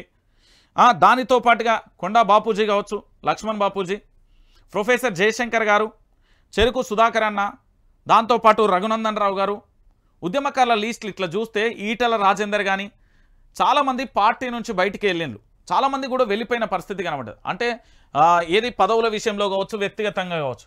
ఇప్పుడు చేయాల్సింది ఏంటంటే తన యొక్క మిత్రులు ఎవరెవరైతే వెళ్ళిపోయిల్లో ఈ బీఆర్ఎస్ పార్టీ జెండా మోసి బీఆర్ఎస్ పార్టీ జెండా కోసం అహర్నిశలు ఎవరెవరైతే కృషి చేసిల్లో నేను చెప్పిన ఈ 3 ఘట్టాలు 2001లో 2014 2023 ఎవరెవరైతే కేసీఆర్తో కలిసి ఉన్నారు, ఎవరెవరైతే పదవులు అనుభవించిళ్ళు, దాని తర్వాత పూర్తి స్థాయిలో కేసీఆర్కు సంబంధించి దూరం జరిగిరో వీళ్ళందరినీ పక్కన పెట్టి కేసీఆర్ కోసం, పార్టీ కోసం, తెలంగాణ రాష్ట్రం కోసం ఎవరైతే పనిచేసిల్లో వాళ్ళందరూ కూడా కేసీఆర్ గూటికి చేరబోతున్నారట అతి త్వరలో అనేది ఒక సమాచారం అయితే అందింది. దానికి సంబంధించి మరి ఏ విధంగా ఉంటుంది, ఎట్లుంటుంది అనేది కూడా మనం వేచి చూడాలి. ఇక కాంగ్రెస్కు అతిపెద్ద కష్టం వచ్చి పడింది. ఇప్పుడు కాంగ్రెస్ పార్టీ కష్టమేంది అంటే మీ అందరికీ తెలిసిన విషయమే. కాంగ్రెస్ పార్టీ మరి ఏ అంచనాతోని 100 రోజుల టైం పెట్టిందో బహుశా ఆ పార్టీకి సంబంధించిన నేతలకు కూడా తెలియదేమో. ఎందుకు అంటే ఇక్కడ చాలా రకాలుగా కూడా మనం చూసాం. ఒకటే అంశం, ఇక్కడ తెలంగాణ రాష్ట్ర రాజకీయాలలో అసలు కాంగ్రెస్ పార్టీ మేనిఫెస్టో ఇచ్చినప్పుడు 6 గ్యారంటీలకు సంబంధించి ఈ 100 రోజుల ఎపిసోడ్ ఎవరు పెట్టిరో కూడా మరి ఆ పార్టీకి సంబంధించిన నేతలే చెప్పాలి. అగ్రనాయకత్వం పెట్టిందా, లేకపోతే కర్ణాటక నుండి వచ్చిన డీకే శివకుమార్ పెట్టిండా, ఇదే తెలంగాణ ప్రాంతానికి సంబంధించిన ఇప్పుడున్న క్యాబినెట్కి సంబంధించి పార్టీకి సంబంధించిన కీలక నేతలు చర్చించి 100 రోజుల టైం పెట్టిలో ఎందుకు పెట్టిలో తెలియదు. కానీ ఆ 100 రోజులే కాంగ్రెస్ పార్టీకి ఓటమికి ప్రధానమైన భూమిక పోషించబోతున్నాయి. ఎందుకంటే ఒక పార్టీ అధికారంలోకి వచ్చిన తర్వాత దాదాపుగా వాళ్ళు ఇచ్చిన ఏదైతే హామీలు ఉంటాయో అవి దాదాపుగా 5 సంవత్సరాల పాటు ఉంటాయి. ఈ 5 సంవత్సరాల పాటు పూర్తి స్థాయిలో కూడా వాళ్ళ హామీలు ఒక్కొక్కటిగా నెరవేరుస్తూ, ఒకవేళ వీళ్లకు లక్కు బాగుంటే మొదటి సంవత్సరంలో, రెండో సంవత్సరంలో, మూడో సంవత్సరంలో పూర్తి స్థాయిలో కూడా హామీలు అనేది నెరవేర్చడం సర్వసాధారణంగా ఏ పార్టీకి సంబంధించి అయినా జరుగుతుంది. కానీ ఇంకొక విషయం ఏంటి అంటే తెలంగాణ రాష్ట్ర వ్యాప్తంగా కాదు, యావత్తు భారతదేశ వ్యాప్తంగా 1956 నుంచి ఇప్పటి వరకు ఈ దేశంలో భారత రాజ్యాంగం ఏర్పడినప్పటి నుంచి ఇప్పటి వరకు అన్ని రాజకీయ పార్టీలు, ప్రాంతీయ, జాతీయ అన్ని రాజకీయ పార్టీలు ఇచ్చిన మేనిఫెస్టోను 100కు 100% ఏ రాజకీయ పార్టీ కూడా ఇప్పటి వరకు అమలు చేయలేదు. ఎందుకు అమలు చేయలేకపోతున్నాయంటే, ఒకటి అలవికాని హామీలు ఒకటి ఇవ్వడం, దాంతోపాటు దానికి సంబంధించిన పూర్తి స్థాయిలో కూడా ఒక నిధులకు సంబంధించి ఎంత అవసరం ఉంటే ఈ తెలంగాణ ప్రాంతానికి ఎంత అవసరం, దాంతోపాటు పూర్తిగా ఉచితాలు ఇవ్వడం వల్ల తెలంగాణ కాదు యావత్తు భారతదేశ వ్యాప్తంగా చాలామంది పౌరులను సోమరిపోతులుగా మార్చే పథకాలు కూడా ఉండడంతో ఇప్పటి వరకైతే భారత రాజ్యాంగం అమలైనప్పటి నుండి తెలంగాణ రాష్ట్రంలో ఇప్పటి వరకు ఏది కూడా అమలు కాలేదు అనేది గుర్తుపెట్టుకోరు. సరే, ఇప్పుడు మొత్తానికి ఆ టాపిక్ను పక్కన పెడితే కాంగ్రెస్ పార్టీ హామీల మీద నిలదీయడానికి ఇప్పుడు బీఆర్ఎస్ పార్టీ యుద్ధం మొదలుపెట్టింది. ఎందుకు యుద్ధం మొదలుపెట్టింది, అసలు మొదలు పెట్టాల్సిన అవసరం ఏంది? 5 సంవత్సరాల కాల వ్యవధి ఉంది కదా, అయినా ఇప్పుడు బీఆర్ఎస్ పార్టీ కథన రంగం మీద అడుగుపెట్టి బీఆర్ఎస్ పార్టీ యుద్ధం చేయబోతుంది. ఎందుకు అంటే ఇందులో 3 అంశాలు ఉన్నాయి. కాంగ్రెస్ పార్టీ హామీలు అనేది 6 గ్యారంటీలు అనేది ఒక మేనిఫెస్టోను పెట్టి, ఆ మేనిఫెస్టోలో ఏం చేసిందంటే 100 రోజులలో పూర్తి స్థాయిలో కూడా మేము అమలు చేయగలుగుతాం, ఈ 100 రోజులలో అమలు చేసి ఖచ్చితంగా చూపెడతామంటూ కూడా చెప్పిన పరిస్థితి కనబడింది. ఈ 100 రోజులకు సంబంధించిన ఎపిసోడ్లో ఏం జరిగింది అంటే పూర్తిగా కూడా 100 రోజులకు సంబంధించిన ఈ గ్యారంటీలు ఏవైతే ఉన్నాయో ఆ గ్యారంటీలకు సంబంధించి అమలుకు సిద్ధపడ్డారు. సరే, ఆ అమలు ఏంది అంటే వీళ్ళు ఇచ్చిన హామీలు ఏంది అంటే ఒకసారి మీకు చూపెట్టే ప్రయత్నం చేస్తా. తెలంగాణ బిడ్డలరా, వీళ్ళు ఏమనుకున్నారు, ఎక్కడి దాకా వచ్చింది, ఏం కథ అనేది ఒకసారి మనం చూస్తే చూడండి. కాంగ్రెస్ పార్టీకి సంబంధించి ఈ 6 గ్యారంటీలు ఇగో ఇక్కడ వీళ్ళు ఇచ్చిన ఈ 6 ఇగో ఇవి, ఇందులో 6 గ్యారంటీలు ఉన్నాయి, 13 అంశాలు ఉన్నాయి, చాలా క్లియర్ కట్టు. వీటిని 100 రోజుల టైము మరి ఏ ఉద్దేశాన అంటే ఆల్రెడీ రాష్ట్ర ప్రభుత్వానికి సంబంధించి మీ అందరికీ తెలిసిన విషయమే, తెలంగాణ రాష్ట్రం అనేది 2018 తర్వాత పూర్తి స్థాయిలో అప్పుల రాష్ట్రంగా మారింది అనే ప్రచారం జరిగింది. దాంట్లో భాగంగా బలంగా కూడా కాంగ్రెస్ పార్టీకి సంబంధించిన అపరమేధావులు అందరూ ప్రచారం చేసిళ్ళు. మరి అంత అప్పులలో ఉన్న రాష్ట్రానికి సంబంధించి 100 రోజులలో హామీలు ఎలా నెరవేర్చగలం, ఏ ధైర్యంతో, ఏ ఆలోచనతో, ఏ విధంగా వనరులను సేకరించి తెలంగాణ రాష్ట్ర వ్యాప్తంగా 6 గ్యారంటీలను కేవలం 100 రోజులలో వీళ్ళు అమలు చేద్దామని అనుకున్నారు అనే విషయానికి సంబంధించి చూడాలి. 100 రోజులలో ఎలా సాధ్యం? 100 రోజులండి, తిప్పి కొడితే 3 నెలలకు పైసలకు అంతే. ఈ 100 రోజులలో ఈ 6 గ్యారంటీలు 13 అంశాలు వీళ్ళు నెరవేర్చాలి. ఈ 13 అంశాలకు సంబంధించి ఎట్లా నెరవేరుస్తారు అనేది తెలంగాణ రాష్ట్ర వ్యాప్తంగా కూడా చాలామంది కూడా ఆలోచించలే. ఇక్కడ ఏం చేసిల్లంటే కేసీఆర్ టార్గెట్గా పనిచేసిన చాలామంది కూడా కేసీఆర్ను గద్దెదించే ప్రయత్నంలో ఉన్నారు తప్ప ఇక్కడ కాంగ్రెస్ పార్టీ ఏం మేనిఫెస్టో ఇచ్చింది, అసలు వాళ్ళు ఎలాంటి హామీలు ఇచ్చినాయి అనే విషయాన్ని పక్కన పెట్టిలు. ఇంకొకటి ఏం జరిగింది అంటే ఇక్కడ డిసెంబర్ 9వ తారీఖు మీ అందరికీ తెలిసిన విషయమే, డిసెంబర్ 9వ తారీఖు రైతులకు సంబంధించి రుణమాఫీ చేస్తాం. ఇదే రేవంత్ రెడ్డి కాంగ్రెస్ పార్టీ ముఖ్యమంత్రి గిట్ల పోయి గట్ల తెచ్చుకోండి, గిట్ల పోయి గట్ల బ్యాంకుకు పోయి తెచ్చుకోండి, మీ రుణమాఫీ అవుతుంది. అక్కడ రుణమాఫీ అవ్వడంతోనే వెంటనే తెచ్చుకోవచ్చు అంటే చాలామంది రైతులు ఇక్కడ అటువైపు మొగ్గిన పరిస్థితి. సరే, ఒకసారి 6 గ్యారెంటీలు ఏ విధంగా అమలుకు సాధ్యమైతే 100 రోజులైతే అయిపోతుంది, ఇంకా మహా అంటే ఇంకో 5-6 రోజులు 10 రోజులు ఉండొచ్చు. మొత్తానికి 7వ తారీఖు నుండి మొదలు పెడితే దాదాపుగా 90 రోజులైతే పూర్తయిపోయింది, 100 రోజులు ఇక ముగియబోతున్నాయి. ఈ 100 రోజులలో ఎందుకు అమలు కాలే, అసలు కాంగ్రెస్ పార్టీ చేస్తున్న తప్పేంటి, కాంగ్రెస్ పార్టీ భవిష్యత్తులో ఉంటుందా, ఊడిపోతుందా, లేకపోతే భారతీయ జనతా పార్టీ వస్తుందా, లేకపోతే ఇంకెవరు వస్తారు అనేది క్వశ్చన్ మార్క్. బీఆర్ఎస్ పార్టీ మాత్రం ఎట్లాగా అధికారాన్ని తీసుకోమని చాలా క్లారిటీగా చెప్పింది. ఎందుకంటే మేము ఇది ప్రజాస్వామ్య దేశం, ఈ ప్రజాస్వామ్య దేశంలో ప్రజలు ఇచ్చిన తీర్పు కట్టుబడి ఉన్నాం. 5 ఏళ్ల పాటు విపక్షం ఉంటాం, వాళ్ళు మంచి చేస్తే 10 ఏళ్ల పాటు ఉంటాం, కానీ ప్రజలకు మంచి చేయాలనే ఆలోచన ఉంది మాకు, మేము ప్రభుత్వాన్ని అయితే కూల్చడం లేదనే క్లారిటీ ఇచ్చారు. కానీ రేవంత్ రెడ్డి పదే మా ప్రభుత్వాన్ని కూల్చేటోడు ఎవడు, పేగులు మెడలేసుకొని తిరుగుతా అని చెప్పిండు. అంటే తానే ఏక్నాథ్ షిండే కాబోతున్నాడు అనేది బీఆర్ఎస్ పార్టీ విస్తృతంగా ప్రచారం చేసింది. దాంతోపాటు ఇదే భారతీయ జనతా పార్టీకి సంబంధించిన గౌరవ పార్లమెంట్ సభ్యులు లక్ష్మణ్ అన్న కూడా చెప్పిండు, ఇక్కడ బుల్డోజర్ రాబోతుంది, డబుల్ ఇంజన్ సర్కార్ రాబోతుంది, పార్లమెంట్ ఎన్నికల తర్వాత తెలంగాణలో కాంగ్రెస్ ప్రభుత్వం పడిపోతుంది అని చెప్పారు. సరే, అదంతా జరుగుతున్న విషయంలో ఈ 100 రోజులలో ఆల్రెడీ ముగియబోతున్నాయి. ఈ 6 గ్యారంటీలు 13 అంశాలకు సంబంధించి ఏమైపోయింది అంటే ఒకసారి మీరు అందరూ సింపుల్గా ఆలోచించండి తెలంగాణ బిడ్డలారా. నేను చెప్పే ఈ లైవ్ను తెలంగాణ రాష్ట్ర వ్యాప్తంగా ప్రతి ఒక్కరికి షేర్ చేసుకోర్రి. రైట్, రైతు భరోసా, గృహజ్యోతి, ఇందిరమ్మ ఇల్లులు, మహాలక్ష్మి, యువ వికాసం, చేయూత, ఇవి 6 గ్యారంటీలు అండి. ఈ 6 గ్యారంటీలు అంటే మీరు ఏమనుకుంటున్నారు? కేవలం మహిళలకు ఉచిత బస్సు ప్రయాణం ఇవ్వగానే ఇంక అయిపోయింది అనుకుంటున్నారు. కానీ విషయం ఏంటంటే మనం ఒకసారి సింపుల్గా రాష్ట్ర ముఖ్యమంత్రి అంటే కాంగ్రెస్ పార్టీ ముఖ్యమంత్రి రేవంత్ రెడ్డికి తెలవాలి కాబట్టి, అయ్యా నీ 100 రోజులు అయిపోతున్నాయి, మరి రాజీనామా చేస్తావా ఏం కథ అనేది ఇప్పుడు మనందరం ఏం చేయాలి అంటే తెలంగాణ బిడ్డలారా గుర్తున్నది కదా, శ్రీయుత గౌరవనీయులైన పలానా నియోజకవర్గ ఎమ్మెల్యే గారికి అయ్యా నమస్కరించి పలానా నియోజకవర్గానికి సంబంధించిన మీ ఓటర్లం మీరు 100 రోజుల హామీలకు సంబంధించి పూర్తి స్థాయిలో అమలు చేస్తా అన్నారు, అమలు చేయలే, మరి రాజీనామా ఎప్పుడు చేస్తారు, మాకు మరొకసారి మిమ్మల్ని మీ పూర్తి స్థాయిలో మీ ప్రభుత్వాన్ని ఇక మేము గద్దె దించాలనుకుంటున్నాం అనే ఓ లేఖలు రాసిపెట్టు. ఇక చూడు, ప్రతి ఏటా రైతులకు కౌలు రైతులకు ఎకరానికి 15,000 ఇస్తా అని చెప్పిండు. సరే, ఇందులో ఎంత దొంగ మోసపూరితమైన వాగ్దానాలు ఉన్నాయనేది తెలంగాణ బిడ్డలందరికీ తెలవాలి. ఇప్పుడు రైతు అంటే ఎవరు ఉంటారు? భూ యజమాని. ఈ భూ యజమానికి సంబంధించి ఈ భూ యజమాని పేరు మీద పట్టా ఉంటుంది. ఇక్కడ ఏమని చెప్పిండు? రైతులకు కౌలు రైతులకు అంటే యజమానికి సంబంధించి రైతే అవుతాడు కదా, భూమి ఉన్నాయనే, దాంతోపాటు కౌలు రైతులకు ఈ 15,000 ఇస్తా అని చెప్పిండు. ప్రపంచంలో ఒక వింత, రైతుకు కౌలు రైతుకు ఇద్దరికి ఏ విధంగా ఇస్తాడు అనేది ఒకటి మనం ఆలోచించాలి.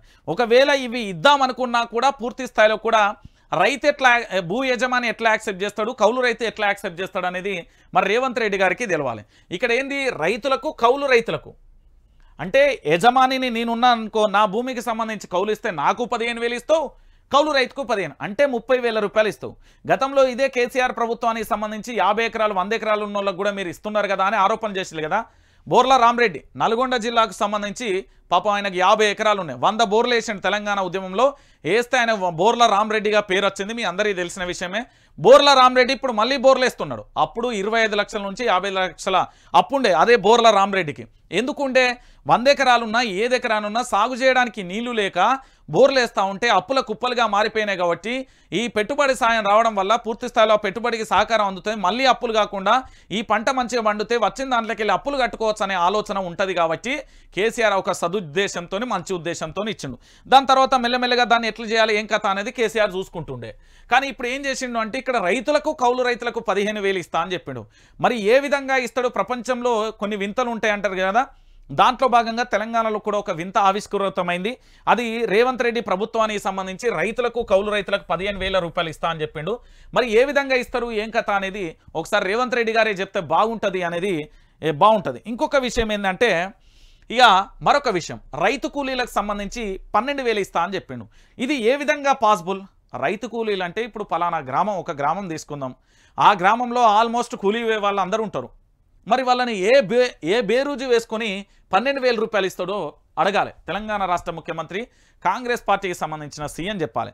100 రోజులు అయ్యింది బిడ్డ, దగ్గరికి వచ్చింది కాబట్టి అడుగుతున్నాం. వరి పంటకు క్వింటాలకు 500 బోనస్ ఇస్తా అని చెప్పాడు.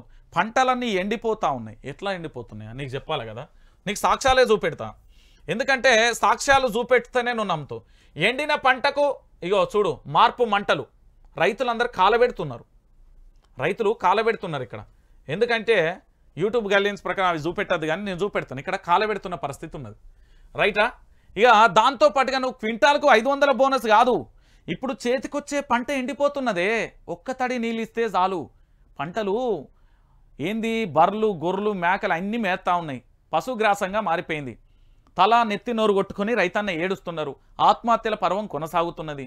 నెలరాలుతున్న రైతన్నలు దేశానికి జై జవాన్ జై కిసాన్ అంటాం కదా, దేశానికి వెన్నుముక్క రైతన్న ఉపన్యాసాలు ఇస్తారు కదా, మరి ఏమైపోయింది ఒకసారి మీరే ఆలోచించరు తెలంగాణ బిడ్డలారా. సో బోనస్ కాదు రైతుల నట్టే. ఇక గృహజ్యోతి 200 యూనిట్ల ముచ్చట, ఇది పెద్ద కిరికిరి, ఇది దగా మోసం తెలుసా.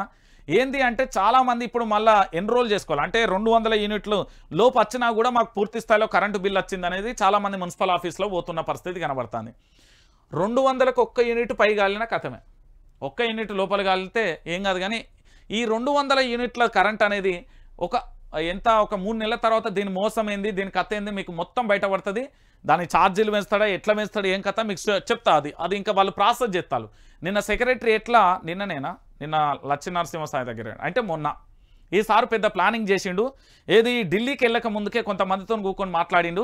అది ఇంకా ఫైనల్ కాలేదట. ఆ ఫైల్ మన చేతికైతే రాబోతుంది. అది ఫైనల్ అయినాక ఆ ఉచిత విద్యుత్తుల మోసం ఏందో మీకు చెప్తా. మళ్ళీ మీ మీద ఎట్లా కుట్రలు వస్తాయో చెప్తా.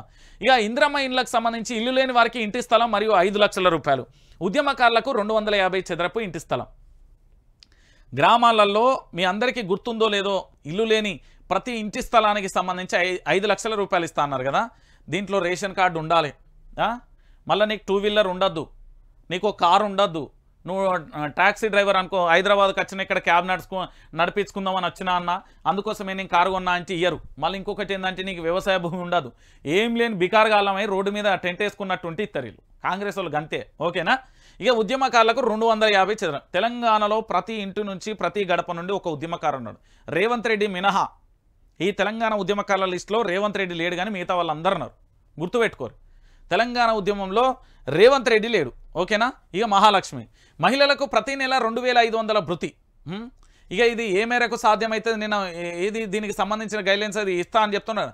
చూద్దాం ఎన్ని కొట్లాటలు పెడతాడో. దాంతోపాటు 500 గ్యాస్ సిలిండర్కి సంబంధించి మహిళలకు ఆర్టీసీ ఉచిత ప్రయాణం ఇచ్చేసి ఏం చేసిండు ఇవాళ పూర్తి స్థాయిలో కూడా. అరే నేను చెప్పుడు మర్చిపోయినా, నిన్న మన గురించి చర్చ జరిగింది.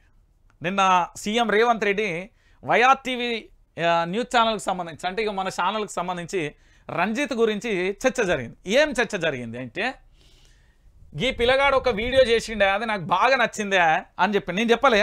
రేవంత్ రెడ్డి మన ఛానల్ సబ్స్క్రైబ్ చేసుకున్నాడు. ఆయనకు మన ఛానల్ అంటే చాలా ఇష్టం.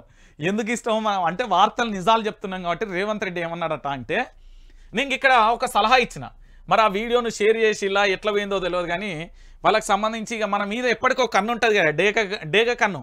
అందులో భాగంగా మనం ఏం తప్పు చేయలే. ఎందుకంటే గత ప్రభుత్వానికి మనం అప్పుడు వాళ్ళ పక్షాన పోరాటం చేసినాం, వాళ్ళను గద్దెనెక్కించినాం. ఇప్పుడు వీళ్ళ పక్షాన పోరాటం చేస్తాం, వీళ్ళను గద్దెనెక్కిస్తాం. అయితే ఈ మహిళలకు ఆర్టీసీలలో ఉచిత ప్రయాణానికి సంబంధించి ఒక పని చేద్దాం. హైదరాబాద్కు సంబంధించి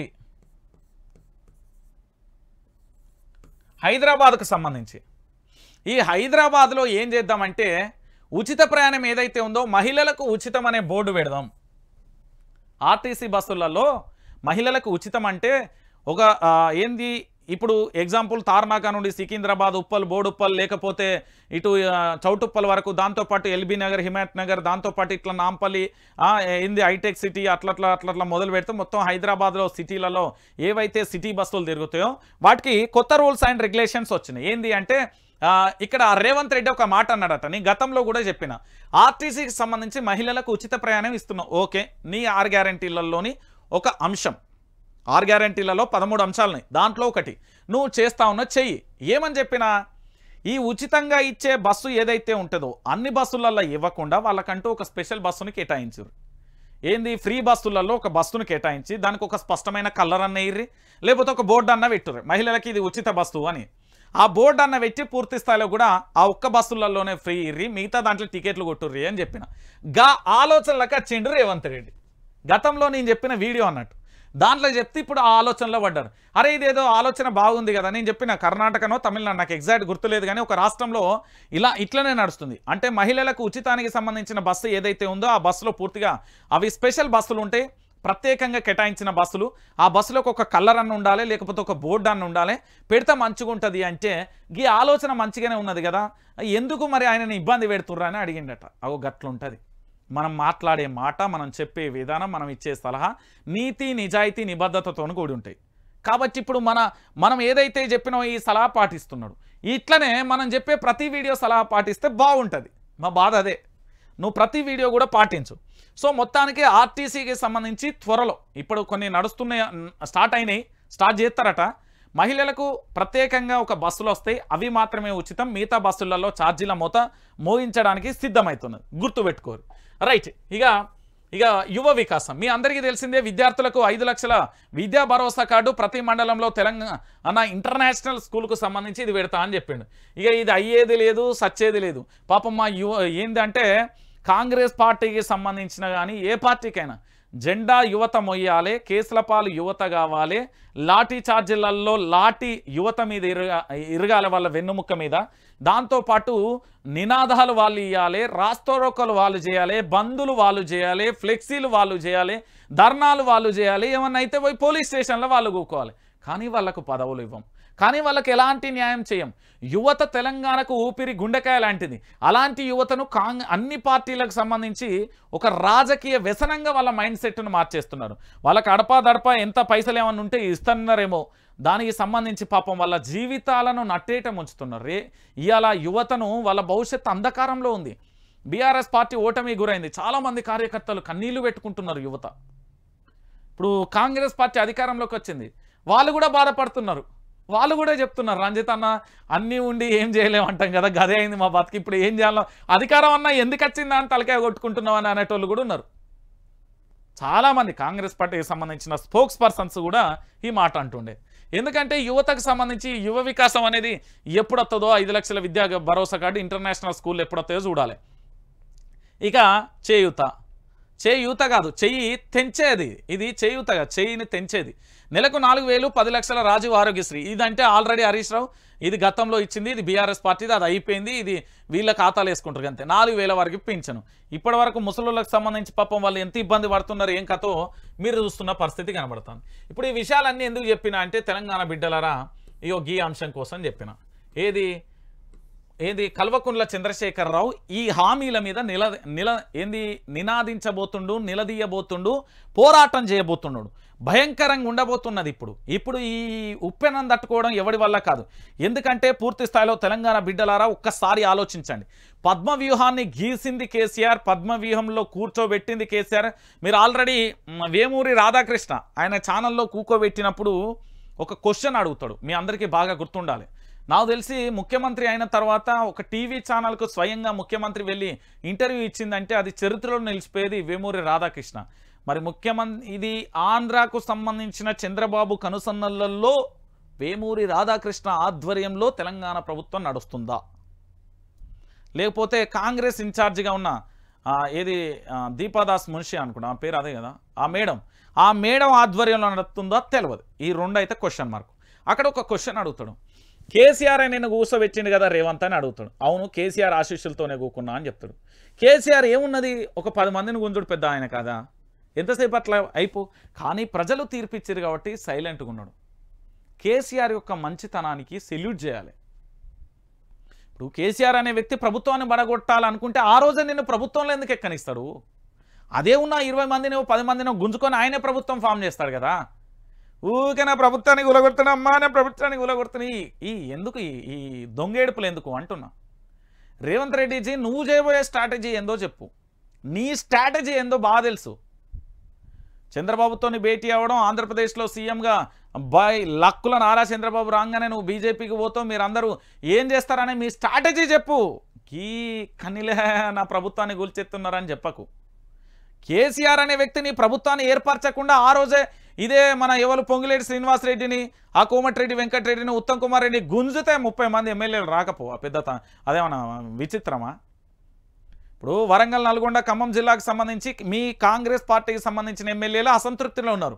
నిన్న మొన్న పార్టీలు వచ్చిన వాళ్ళందరికీ నువ్వు మంత్రి పదవులు ఇచ్చినావు అని వాళ్ళు ఆగ్రహంతో రగిలిపోతున్నారు. వాళ్ళు ఎంతసేపు ఒక్కొక్క ఎమ్మెల్యే 4గురిని రెడీ చేసిండు తెలుసా.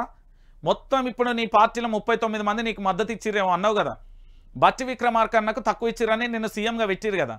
ఇప్పుడు ఆల్మోస్ట్ 23 మంది నీ పార్టీ నుండి ఎప్పుడు నువ్వు అని దగ్గిన అన్న పోతారు, గుర్తుపెట్టుకో.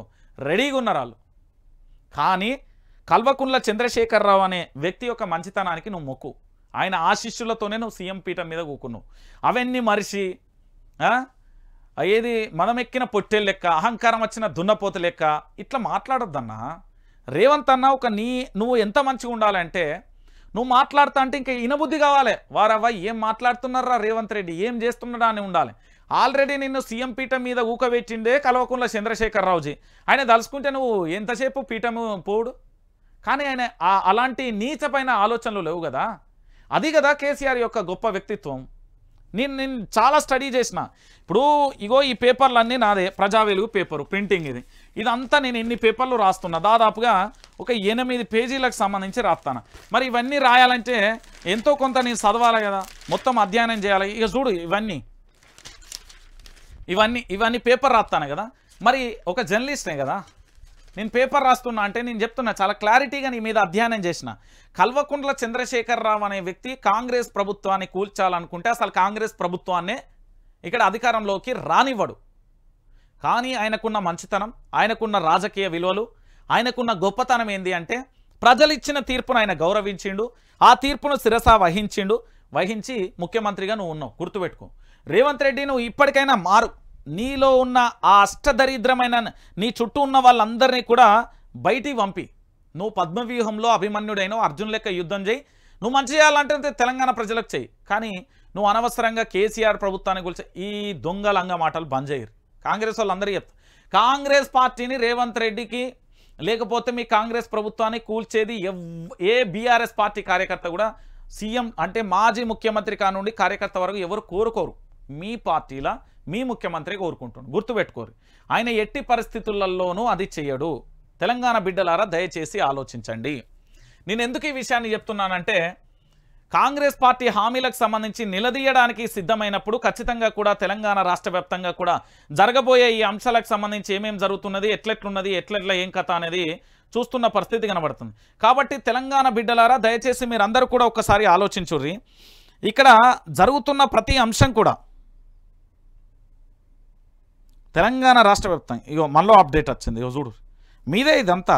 నేనేం చెప్తున్నా అంటే మీరు మంచిగా ఉంటే మంచి జరుగుతుంది. కానీ తెలంగాణ బిడ్డలారా దయచేసి మీరందరూ కూడా ఆలోచించండి. ఈ తెలంగాణలో కాంగ్రెస్ ప్రభుత్వాన్ని కూల్చడానికి ఎవరు ప్రయత్నం చేయట్లేదు. కేవలం ముఖ్యమంత్రి రేవంత్ రెడ్డి మాత్రమే భయపడట్లేదు. ఆయన వ్యూహం ఉంది. ఆ వ్యూహంలో మీరు అనవసరంగా రేవంత్ రెడ్డి ట్రాప్లో పడకండి. మీకంటూ ఒక ఆలోచన ఉంది కదా, ఆలోచించుకోరు. ఇప్పుడు ప్రభుత్వాన్ని ఖచ్చితంగా కూల్చేయాలనుకుంటే కాంగ్రెస్ ప్రభుత్వాన్ని కేసీఆర్ అనే వ్యక్తి ఉండనియాడు కదా. మరి ఈరోజు ఇంత జరుగుతూ ఉన్నది కదా తెలంగాణ బిడ్డలారా ఒకసారి ఆలోచించండి. నేను మళ్ళీ చెప్తా ఉన్నా, రేవంత్ రెడ్డి ప్రభుత్వాన్ని కేసీఆర్ కూల్చేటోడైతే అసలు ఆ ప్రభుత్వాన్నే రానియాడు కదా. ఎందుకంటే తెలంగాణ రాష్ట్రం ఏర్పడింది 2014లో ముఖ్యమంత్రి ఎవర్రా బిడ్డ? కల్వకుంట్ల చంద్రశేఖరరావు. 2000 మళ్ళీ ఏంది పూర్తి స్థాయిలో 2018లో ఎవర్రా? కల్వకుంట్ల చంద్రశేఖరరావు. మరి 2023 ఎవరు? మళ్ళీ కల్వకుంట్ల చంద్రశేఖరరావే రావాలనుకుంటాడు. రేవంత్ రెడ్డిని ఎందుకు కావాలనుకుంటాడు? Simple logic. చరిత్రలో ఆయన పేరు ఎందుకు ఉంటుంది? ఈరోజు రాష్ట్ర ముఖ్యమంత్రి అయినా మంత్రులైనా కేసీఆర్ పెట్టిన భిక్ష వల్ల ఈ రోజు వాళ్ళందరూ అయ్యారు. ఈ విషయాన్ని ఎందుకు మర్చిపోతున్నారో నాకు అర్థం కావట్లేదు. నేను చెప్తున్నా కదా, ఈ హామీలకు మాత్రం నినాదించడానికి తెలంగాణ ఉద్యమం అయితే సిద్ధమైంది. ఇక తట్టుకోగలుగుతారా, రాజీనామాలు చేస్తారా, యువర్ చాయిస్. మీ యొక్క ఆలోచనకే వదిలేస్తున్నా. రైట్. ఇక దాంతోపాటుగా మరొక విషయాన్ని కూడా చూడండి తెలంగాణ బిడ్డలారా. ఎండిన పంటలు మార్పు మంటలు. సిరిసిల్ల జిల్లాలో మధ్యమానేరు నుంచి అన్నపూర్ణ రిజర్వాయర్కు కాళేశ్వరం జలాలు పారితే ఓవర్ఫ్లో అయిన నీటితో అనంతారం చెరువు నిండేది. దాంతో నిరుటి వరకు 1000 ఎకరాలు నీరంది పారించుకున్నారు. కానీ పెద్దలింగాపూర్ వాసులు ఇప్పుడు పరిస్థితి మారింది. పారకం అందలేదు, పంట లేదు. కండ్ల ముందే ఎండిన పంటలను చూసి ఆవేదనతో రగిలిపోతున్నారు రైతులు. సోమవారం పెద్దలింగాపూర్లో ఇలా ఎండిన పంటకు నిప్పు పెడుతున్న పరిస్థితి కనబడుతుంది. ఇక చూడు, ఇక చెప్పుర్రి ఏమైపోతున్నది తెలంగాణలో. ఇవన్నీ కనబడాయి. ఎందుకు కనబడాయి అంటే నాకేం అవసరం. ఇట్లా నాకు తెలంగాణలో ఏంది మీసం మెలేసిన తొడగొట్టిన రేవంత్ రెడ్డి అప్పుడు ఓటుకు నోటు కేసులో మీసం మెలేసిండు, తొడగొట్టిండు, కేసీఆర్ని గద్దె దించుతా అన్నాడు. వ్యక్తిగత కక్షలో భాగంగా కేసీఆర్ని గద్దె దించిండు కదా. ఇది వ్యక్తిగతం. కేవలం నేను సీఎంనైనా గద్దె దించిన నా కక్ష నెరవేరింది. ఇది రేవంత్ రెడ్డి లోపల మనసులో ఉన్న మాట ఇది. ఇప్పుడు రేవంత్ రెడ్డి అదే విషయంలో అట్లనే ఉంటే, ఆ వ్యక్తిగత కక్షలకే పోతే ఇంకెన్ని రోజులు మరి పరిపాలన ఎప్పుడు చేస్తాడు? ఇచ్చిన 100 రోజులు అయ్యే పాయే. మరి ఏం చేద్దాం అనుకున్నాడు? రాష్ట్ర ప్రజలను ఈరోజు వీళ్ళు మంటలు పొలానికి ఎత్తున్నారు కదా, రేపు వాళ్ళ ఇంట్లో మంటలు మొదలవుతాయి, వాళ్ళ కుటుంబంలో మంటలు మొదలవుతాయి, రేపు వాళ్ళ భవిష్యత్తు అంధకారంలో మారిపోతుంది. ఓ నా తెలంగాణ బిడ్డలారా ఒక్కసారి ఆలోచించండి. మీరు చూస్తున్నది రైతులు కేవలం పంటకు మాత్రమే నిప్పు పెడుతున్నారంటే వాళ్ళ గుండెలలో, వాళ్ళ మనసులలో వాళ్ళ ఎంత ఆవేదన రగిలిపోయిందో ఒక్కసారి మీరు ఆలోచించండి. తెలంగాణ బిడ్డలారా దయచేసి మీరందరూ కూడా ఆలోచించాల్సిన విషయం. నేను మళ్ళీ చెప్తా ఉన్నా, ఇది కరువు తెచ్చిన కాంగ్రెస్ ప్రభుత్వం. దీన్ని గద్దె దించుతారా, పార్లమెంట్ ఎన్నికలలో ఏం చేస్తారు మీ ఇష్టం. కానీ ఒకటి మాత్రం గుర్తుపెట్టుకోరు, వ్యక్తిగత కక్షతో వందల కోట్లు కుమ్మరించి తెలంగాణ రాష్ట్ర వ్యాప్తంగా కూడా ఒక ఇతర రాష్ట్రాల నుండి వచ్చిన వ్యక్తులతోని అభంశుభం తెలియని ఒక పసివాడి మీద లెక్క బీఆర్ఎస్ పార్టీ మీద అడ్డగోలుగా అప్పట్లో చేసిన ప్రచారమే కాంగ్రెస్ పార్టీ అధికారంలోకి రావడం, బీఆర్ఎస్ ఓడిపోవడం. ఇది జరిగిన సత్యం. ఇది వ్యక్తిగత రాజకీయాలు మాత్రమే రేవంత్ రెడ్డి చేస్తున్నాడు, కానీ నిజమైన రాజకీయాలు చేయట్లేదు. సో ప్రభుత్వం ఉంటుందా లేదా మీ చేతిలో ఉంటుంది. ఇక మన 6 అడుగుల బుల్లెట్, ఒక బుల్లెట్ వదిలేండు చూడు. కోతల సర్కార్కు వాతలే. 2 లక్షల రుణమాఫీ బోనస్ హామీ ఏమైంది? 2 లక్షల రుణమాఫీ ఏడయ్యేస్తాడా రైస్ అన్న? వీళ్ళ వల్ల అయితే అదే వీళ్ళ వల్ల 2 లక్షల హామీ మాఫీ చేసే మోకాలేనా అవి? 2 లక్షల రుణమాఫీ చేసే మోకాలేనా? ఆ 2 లక్షలు అత్తే మన ఖాతాలో ఎప్పుడు వేసుకుందాం అనే మొఖాలు అవి. గుర్తుపెట్టుకోవే, వీళ్ళు దొంగలు. వీళ్ళు ఎందుకు చేస్తారు? వీళ్ళ వల్ల ఏమవుతుంది అనుకుంటానే? ఏం కాదు. బోనస్ హామీ ఏమైంది? అదే వరి పంటకు 500 ఇస్తా అని చెప్పారు. వీళ్ళ హామీ ఇచ్చింది దాంట్లో ఇగో ఏడవాయే, ఇగో వరి పంటకు క్వింటాల్కు 500 బోనస్ కనబడుతున్నదా? ఇగో దీని గురించే హరీష్ రావు చెప్పింది. సాగు వ్యతిరేక కాంగ్రెస్ విధానాలపై రైతులలో ఆగ్రహం. ఇగో హరీష్ అన్న చెప్పింది ఇదే. పంటలన్నీ మంట పెడుతున్నారు, ఏంది గొర్రెలు బర్రెలు అన్నీ మేస్తున్నాయి, పశుగ్రాసంగా మారిపోయింది అనేది లొల్లి. దించుడు నీకు నీ గురువు చంద్రబాబుకు అలవాటే. ఏంది అంటే ఈ చంద్రబాబును ఈ రేవంత్ రెడ్డి తెలంగాణను సర్వనాశనం చేయడానికి సిద్ధపడ్డారు. కేవలం వాళ్ళ ఆస్తులు ఇట్లా పెరిగిపోతున్నాయి. నేను గతంలో ఒక వీడియో చేసిన, రేపు భవిష్యత్తులో ఇంకా కొన్ని వీడియోలు ఉన్నాయి, డంపు చేసినాయి. మనకు ప్రమాద గట్టికలు వచ్చినప్పుడు ఈ రాష్ట్ర ముఖ్యమంత్రి ఆ రోజు మనం ప్రాణంతో ఉన్నా లేకున్నా ఒకటే, కానీ వీడియోలు మాత్రం బ్రహ్మాండంగా బయటికి వెళ్ళదు. 9 వీడియోలు ప్రభుత్వం ఒక సెకండ్లో ప్రభుత్వం పడిపోతుంది, ఒకటే సెకండ్లో ప్రభుత్వం. అది ఎప్పుడు ఏ క్షణం రిలీజ్ చేయాలో అప్పుడే రిలీజ్ చేస్తా, గుర్తుపెట్టుకోరు.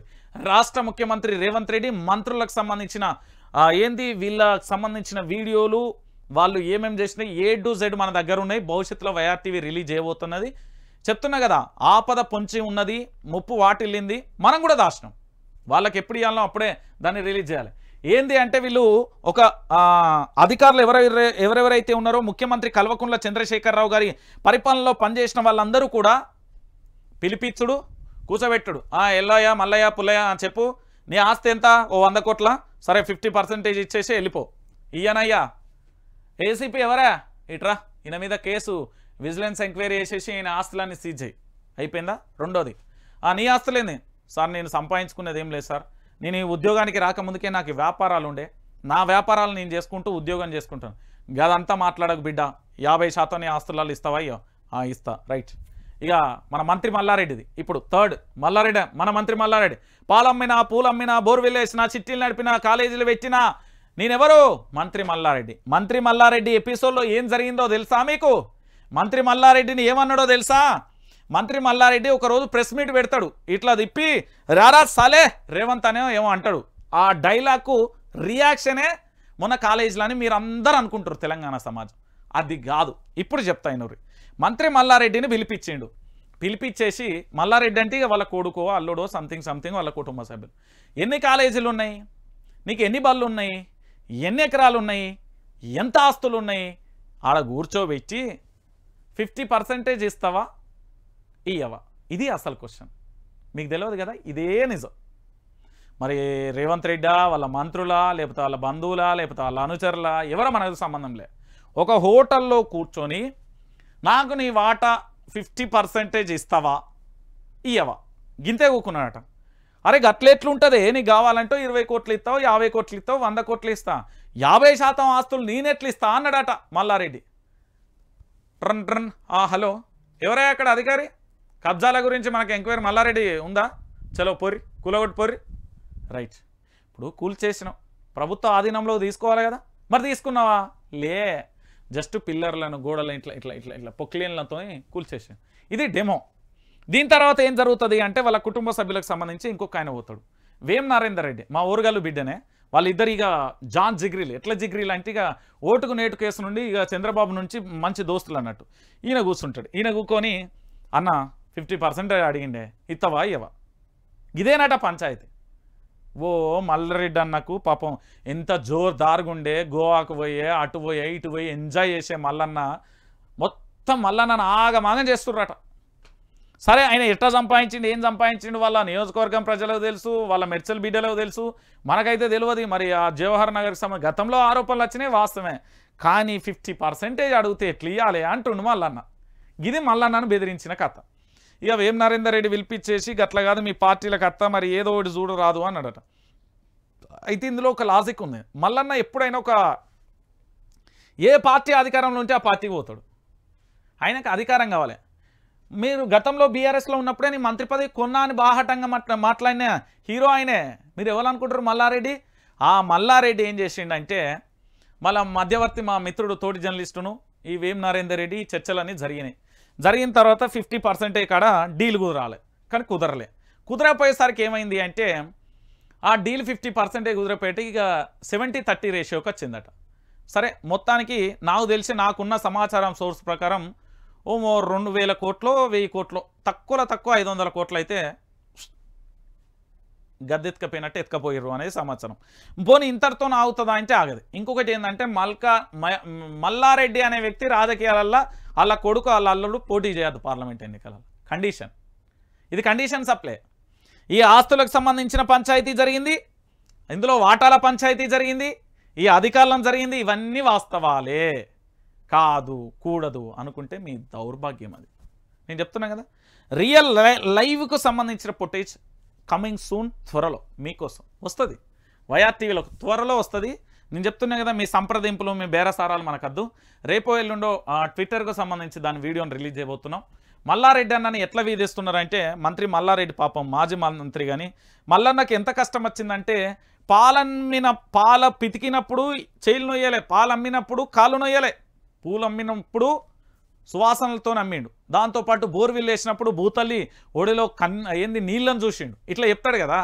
అదే మల్లన్న కుర్చీలో కూకొని ఏం కత్తరా ఇది ఇట్లా గజనీ లెక్క అనుకుంటుండంట. అంత వ్యక్తిగతంగా రేవంత్ రెడ్డి రాజకీయం ఎట్లుంటుందో నాకు తెలుసు. మా రెడ్డిల రాజకీయం అట్లా వ్యక్తిగతంగా పోతారు అంతే. టార్గెట్ పై గదే జరుగుతున్నది. ఇక మల్రెడ్డి అన్న ఏం చేయలేక టక్క ఇక్కడ ఏంది వేం నరేందర్ రెడ్డి వీళ్ళందరితో చర్చలు అయిపోయినాయి. ఇక ఏం కుదరటట్లేదని సప్పున బాస్ దగ్గర వెండి కేసారు. సార్ నీకు దండం పెడితే ఇగో ఏదో ఒకటి చేయటట్టున్నది, దీన్ని ఏం చేయాలి అని అడిగిండట. అడిగితే ఇగో గిట్ల అయింది పంచాయతీ అని చెప్పిండట. చెప్పిన తర్వాత ఇక గడ కూకున్నాక మొత్తానికి మల్రెడ్డి నువ్వేం రంది పడకు, నేనున్నా అన్నాడు. అన్నాక కూడా బయటకు వచ్చిండట. అరే కాంగ్రెస్లో కన్నా ఈ పంచాయతీ ఆపుర్రాబాయ్ అని చెప్పిండట. చెప్తే ఏం జరిగిందంటే ఈ పంచాయతీని ఆపమంటే ఆపనన్నట. ఆపనంటే వాళ్ళకు వాటాలు అయితే పోయినాయి, అక్కడి వరకైతే క్లియరు. ఇక మీకు మళ్ళీ కూల్చేసుడు ఏం కనబడది. కొన్ని మీడియా సంస్థలు మాత్రం దాన్ని రోజు కవర్ చేస్తాయి. ఎందుకు కవర్ చేస్తాయి అంటే వాళ్ళ ఇక్కడ మన అది రాజ్యం యొక్క రాజు ఉన్నాడు కదా, అదే రేవంత్ రెడ్డి అండి. మీరు రాజ్యం అంటే తెలంగాణ, వాళ్ళు రాజ్యం అనే చెప్పిల్లు నాతోని ఒక పోలీస్ బాస్ నాకు ఒక ఏంది 41 CRP నోటీసులు మొన్న ఇచ్చినప్పుడు నువ్వు రాజ్యంతో పెట్టుకున్నావు పైలం అని చెప్పిండు. రాజ్యంలో ఉన్నదెవరు రేవంత్ రెడ్డి, ఇక్కడ ఉన్నదెవరు రంజిత్ రెడ్డి. మరి తేడా అయింది. ఐఎమ్ ఏ జర్నలిస్ట్, తన ఒక ముఖ్యమంత్రి, తన బాధ్యతలు తాను చేస్తే నేను చేస్తాను. అంటే వ్యక్తిగతంగా ఎట్లా పోతున్నారని చెప్తున్నా. సో ఇక మంత్రి మల్లారెడ్డి ఎపిసోడ్లో అటు పోయేస్తాడు, పోయొచ్చినాక ఇంట్లో కూకుంటాడు. ఇంట్లో కూకున్నాక రన్నకు ఫోన్ అవుతుంది, మళ్ళీ కారు తీస్తాడు అన్నట్టు. హోటల్లో కూకుంటారు. మొత్తానికి 50% 50-50 వాటా అడుగుతాడు. 70-30 అయింది. మరి ఆ డీల్లో కొంచెం వాటా అయితే ముట్టిందట. ఇక మొత్తం ముట్టిందా లేదా అనేది ఇక మాజీ మంత్రి మల్లన్ననే అడగాలి. ఇక మల్లన్నను ఇంటర్వ్యూ కోసం ప్రయత్నం అయితే చేస్తున్నా కానీ మల్లన్న దొరుకుతలేడు, పాపం బాధలు ఉన్నాడు. ఈ సమయంలో మెడ్చల్ ప్రజలందరూ పోయి కొంచెం భరోసాను ఇయ్యి, ఎందుకంటే మీకోసం కొన్ని అబద్ధం ఎందుకు రోడ్లు సొంత పైసలతో వేసిండా లేడా. సో కొన్ని అయితే చేసిండు కదా. పోరి మల్లన్న దగ్గర పోయి ఎప్పుడు తమాషాగా మాట్లాడే మల్లన్న ఈసారి కొంచెం బాధతో ఉన్నాడు, నర్వస్ ఉన్నాడు. సో మల్లన్న విషయంలో మాత్రం రేవంత్ రెడ్డి చేస్తుండనేది ప్రాథమిక సమాచారం. మరి ఎవరు చెప్పారని మల్లన్నకు సంబంధించిన వాళ్ళే చెప్పారు. అడుగురి ఇది దీని మీద విచారణ ఇస్తారా లేదా అనేది ఆఫ్టర్ ఎలక్షన్స్ చూద్దాం. దానికి సంబంధించి ఇప్పుడు నేను ఎన్ని అంటే ఇది రాష్ట్ర డీజీపీ గారి దగ్గరికి వెళ్తానా, నా మీద జస్ట్ యూట్యూబ్లో ఇట్లా వీడియోలు చేస్తున్నారు. ఒక యూట్యూబర్ అనే అందులో చేసిరు కదా. సో ఇందులో వీడియోలు కొన్ని డిలీట్ చేయించిళ్ళు, మన మీద ఎఫ్ఐఆర్లు కూడా జస్ట్ వాళ్ళు వచ్చి వినతి పత్రం ఇచ్చిళ్ళు, ఇట్లా పలానా వైఆర్టీవీ రంజిత్ అనే వ్యక్తికి ఇట్లా చేసిండు అని చెప్పంగానే కేసులు నమోదు చేసిళ్ళు. సో ఇప్పుడు నేనేం చేస్తున్నాను అంటే నా మీద దాదాపుగా నన్ను తిట్టినాయి, బ్లాక్మెయిల్ చేసినాయి, రకరకాలుగా ఉన్నాయని ఆడియో వీడియోలున్నాయి. ఇవన్నీ పట్టుకపోతే మొత్తం ఎంతమంది ఒక 60 మంది వ్యక్తులు మనల్ని ఏ విధంగా చేసినారో ఇవన్నీ ఇస్తారు. వాళ్ళ మీద ఎఫ్ఐఆర్ చేయాలి, కేసులు చేయాలి, వాళ్ళని అరెస్ట్ చేయాలి. అప్పుడు నేను ప్రజాస్వామ్యం ఉంది అని ఒప్పుకుంటా. ఈ బాధ్యత పోలీసు వ్యవస్థ మీద ఉండాలి. ముఖ్యంగా వాళ్ళు ఎంత ఉత్సాహం చూపిల్లంటే జస్ట్ ఇప్పుడు మనం చాలా చోట్ల వెళ్తాం, ఆర్డీఓ దగ్గరికి పోతాం, మా ఊళ్ళో బస్సు రావట్లేదు దీని మీద చర్యలు తీసుకోరి, లేకపోతే బస్సు ఆపట్లేదు చర్యలు తీసుకోవడంగానే అక్కడ వ్యవస్థ రవాణా వ్యవస్థ కాబట్టి తీసుకుంటాం. పోలీస్ దగ్గరికి పోతాం, మాకు సంబంధించి ఇట్లా జరిగింది అంటే ఏం చేయాలి, ఫస్ట్ పిలిపించి ఇట్లా మీ మీద కంప్లైంట్ వచ్చింది, వాళ్ళకి అది ఫలానా చేసిర్రు, మీరు అట చేసిరట కదా, దాన్ని ఏదో ఒకటి చేసుకొని డిలీట్ చేయండి, లేకపోతే ప్రైవేట్లో పెట్టుకోరు, ఏదో వీడియోలకు సంబంధించి అనాలి. లేదు, ఎఫ్ఐఆర్ నమోదవుతుంది, డీసీపీ గారు వెళ్తారు, అట్లా వ్యక్తిగతంగా అనొచ్చా అంటారు. నిజాలు చెప్పినందుకు మన మీద అయినా ఒక ఎఫ్ఐఆర్. సో ఇప్పుడు మనం 50 తీసుకొస్తున్న కంప్లైంట్, ఒక్క కేసు ఎఫ్ఐఆర్ కాకపోవాలే, అప్పుడు ఉంటుంది. ఇక నేను చెప్తున్నా, ఇప్పుడు ఇది ఏంది, రాజ్యానికి నాకు కాదు, రాజ్యంలో ఉన్న సైన్యానికి నాకు జరుగుతున్నది. ఇప్పుడు నీతివంతమైన ఆఫీసర్స్ ఎవరు, తొత్తులుగా మారిన ఆఫీసర్స్ ఎవరు, హెడ్లైన్ ఇదే, రాసుకోరు. ఇక ఇది మల్లన్న విషయంలో జరిగిన స్టోరీ. ఈ మల్లన్నకు మళ్ళో రకమైన ఇబ్బంది రాబోతుంది త్వరలో. ఇంకొక వారం రోజుల తర్వాత మన మల్లారెడ్డి ఉన్నాడు కదా, పాలమ్మిన పూలమ్మిన, ఆ మల్లారెడ్డి అన్న స్టోరీ. అయితే మల్లారెడ్డి అన్న జర పైలంగా ఉండు, నీ మీద మళ్ళీ ఒక 2 రోజుల తర్వాత మళ్ళీ వస్తారు. ఇప్పటి వరకు నువ్వు అయింది, ఇంకా నీకు పైసలు లేక నువ్వు ఎంత ఇబ్బంది పడుతున్నావు నాకు తెలుసు, వాళ్ళు ఎంత డిమాండ్ చేస్తున్నారో కూడా తెలుసు. ఏం గుబులు పడకు, నీ వెనుక 4 కోట్ల మంది ప్రజలున్నారు. ఎవడో ఏదో చేసిండు అనేది ఏం చేసేది లేదు. నువ్వు మంచి చేసినావా చెడు చేసినావా ఏం చేసినా కూడా, ఎట్లా చేసినా కూడా నీ మొత్తం ఆస్తి తీసుకోవాలనేది పంచాయతీ ఉన్నదట. మరి ఏం జరుగుతుంది ఎట్లుంటుంది అనేది కూకొని మాట్లాడుకుందాం. ఓకేనా తెలంగాణ బిడ్డలారా? రైట్. ఇక ఓటుకు నోటు కేసులో పట్టపగలే దొరికిపోయినావు. గిది హరీష్ అన్న చెప్పిన మాట, ఇది కీలకమైన పాయింట్. ఇప్పుడు రేవంత్ సర్కార్ కూడా ఒకటి చేస్తుంది, ప్లాన్ 1 ప్లాన్ బి. ఏం చేస్తున్నది అంటే, ఓటుకు నోటు కేసు, మొన్న ఆయన పేరేం పేరు, ఒక ఆఫీసర్ ప్రణీత్ రావు ఆయన ఏం చేసిండు అంటే ఫోన్ ట్యాంపరింగ్ చేసిండు, ఆయన మీద సస్పెండ్ చేసిండు, ఆయన మీద చర్యలు సంథింగ్ ఏదో తీసుకొని పరారీలో ఉన్నాడు, రకరకాల ఆరోపణలు వస్తున్నాయి, అవన్నీ మనం పక్కన పెడదాం. ఇక్కడ జరిగే విషయం ఏంటంటే, ఆ ప్రణీత్ రావు అనే వ్యక్తిని తెర మీదకి తీసుకొచ్చింది రేవంతే. చెప్తా దీంట్లో ప్లాన్ ఎట్లున్నది అనేది నేను చెప్తా. హరీష్ అన్న చాలా కీలకమైన అంశాలు పెడతారు. హరీష్ మాట్లాడేది చాలా జాగ్రత్తగా అయినర్రి, దాంట్లో ఘోరమైన నిజాలని దాని డెప్త్లకు పోర్రి. నేను ప్రతి ఒక్కరికి చెప్తున్నాను తెలంగాణ బిడ్డలకు. ఏం జరుగుతుంది అంటే, ఈయన ఉన్నాడు కదా ప్రణీత్ రావు అనే వ్యక్తి ఏం చేస్తాడంటే ఫోన్ ట్యాంపరింగ్ చేసిండు. గతంలో ఎవరైతే విపక్ష పార్టీలకు సంబంధించిన నేతలు నాలాంటి ప్రశ్నించే గొంతుకలు అందరి మీద ఫోన్ ట్యాంపరింగ్ చేసిరు, వ్యక్తిగత సమాచారాన్ని కూడా దాచుకున్నారు, ఆడ పెట్టిర్రు అనేది మొదటి అంశం. ఈ ఫోన్ ట్యాంపరింగ్ ఎవరు చేసిర్రు అంటే కేసీఆర్ చేపించిండు అని చెప్పాలన్నట. అర్థమైందా? ఇప్పుడు ప్రణీత్ అన్నకు సమస్య ఏంటంటే, ఒక డిఎస్పీ స్థాయి వ్యక్తి అన్న బాధ ఏంది అంటే, అన్న సరే ఫోన్ ట్యాంపరింగ్ చేయించిండా చేయలేదా, వాస్తవాలు ఏంది, అవన్నీ పగలగొట్టలేదా, ఇవన్నీ పక్కనే పెడితే సీసీ కెమెరా బంద్ చేసిండా బంద్ చేయలేదా ఎంక్వైరీ నడుస్తుంది. కానీ ఇక్కడ ఏం చేస్తున్నారు అంటే, నువ్వు ఒప్పుకున్న తర్వాత నీకు మేము గిఫ్ట్గా ఏది ఇవ్వాలనో అది ఇస్తాం, కానీ ఫోన్ ట్యాంపరింగ్ కేసీఆర్ చేసిండు అని నువ్వు చెప్పాలి. ఫోన్ ట్యాంపరింగ్ నా చేత చేయించింది ఎవరు, కల్వకుంట్ల చంద్రశేఖరరావు చేయించుండు. ఇప్పుడు ఈ ప్రణీత్ అనే వ్యక్తి తన వ్యక్తిగతంగా చేయొచ్చు, లేదా తనకి ఇష్టమైన వాళ్ళ కోసం చేయొచ్చు, లేదా తనకు ప్యాషన్ ఉందేమో అట్లా చేయొచ్చు. కానీ దీంట్లో కేసీఆర్ను లాగి కల్వకుంట్ల చంద్రశేఖరరావును ఫోన్ ట్యాంపరింగ్ కేసులో ఇరికిస్తారు. ఎందుకంటున్నారా? హరీష్ అన్న ఒక చిన్న బుల్లెట్ వదిలేను.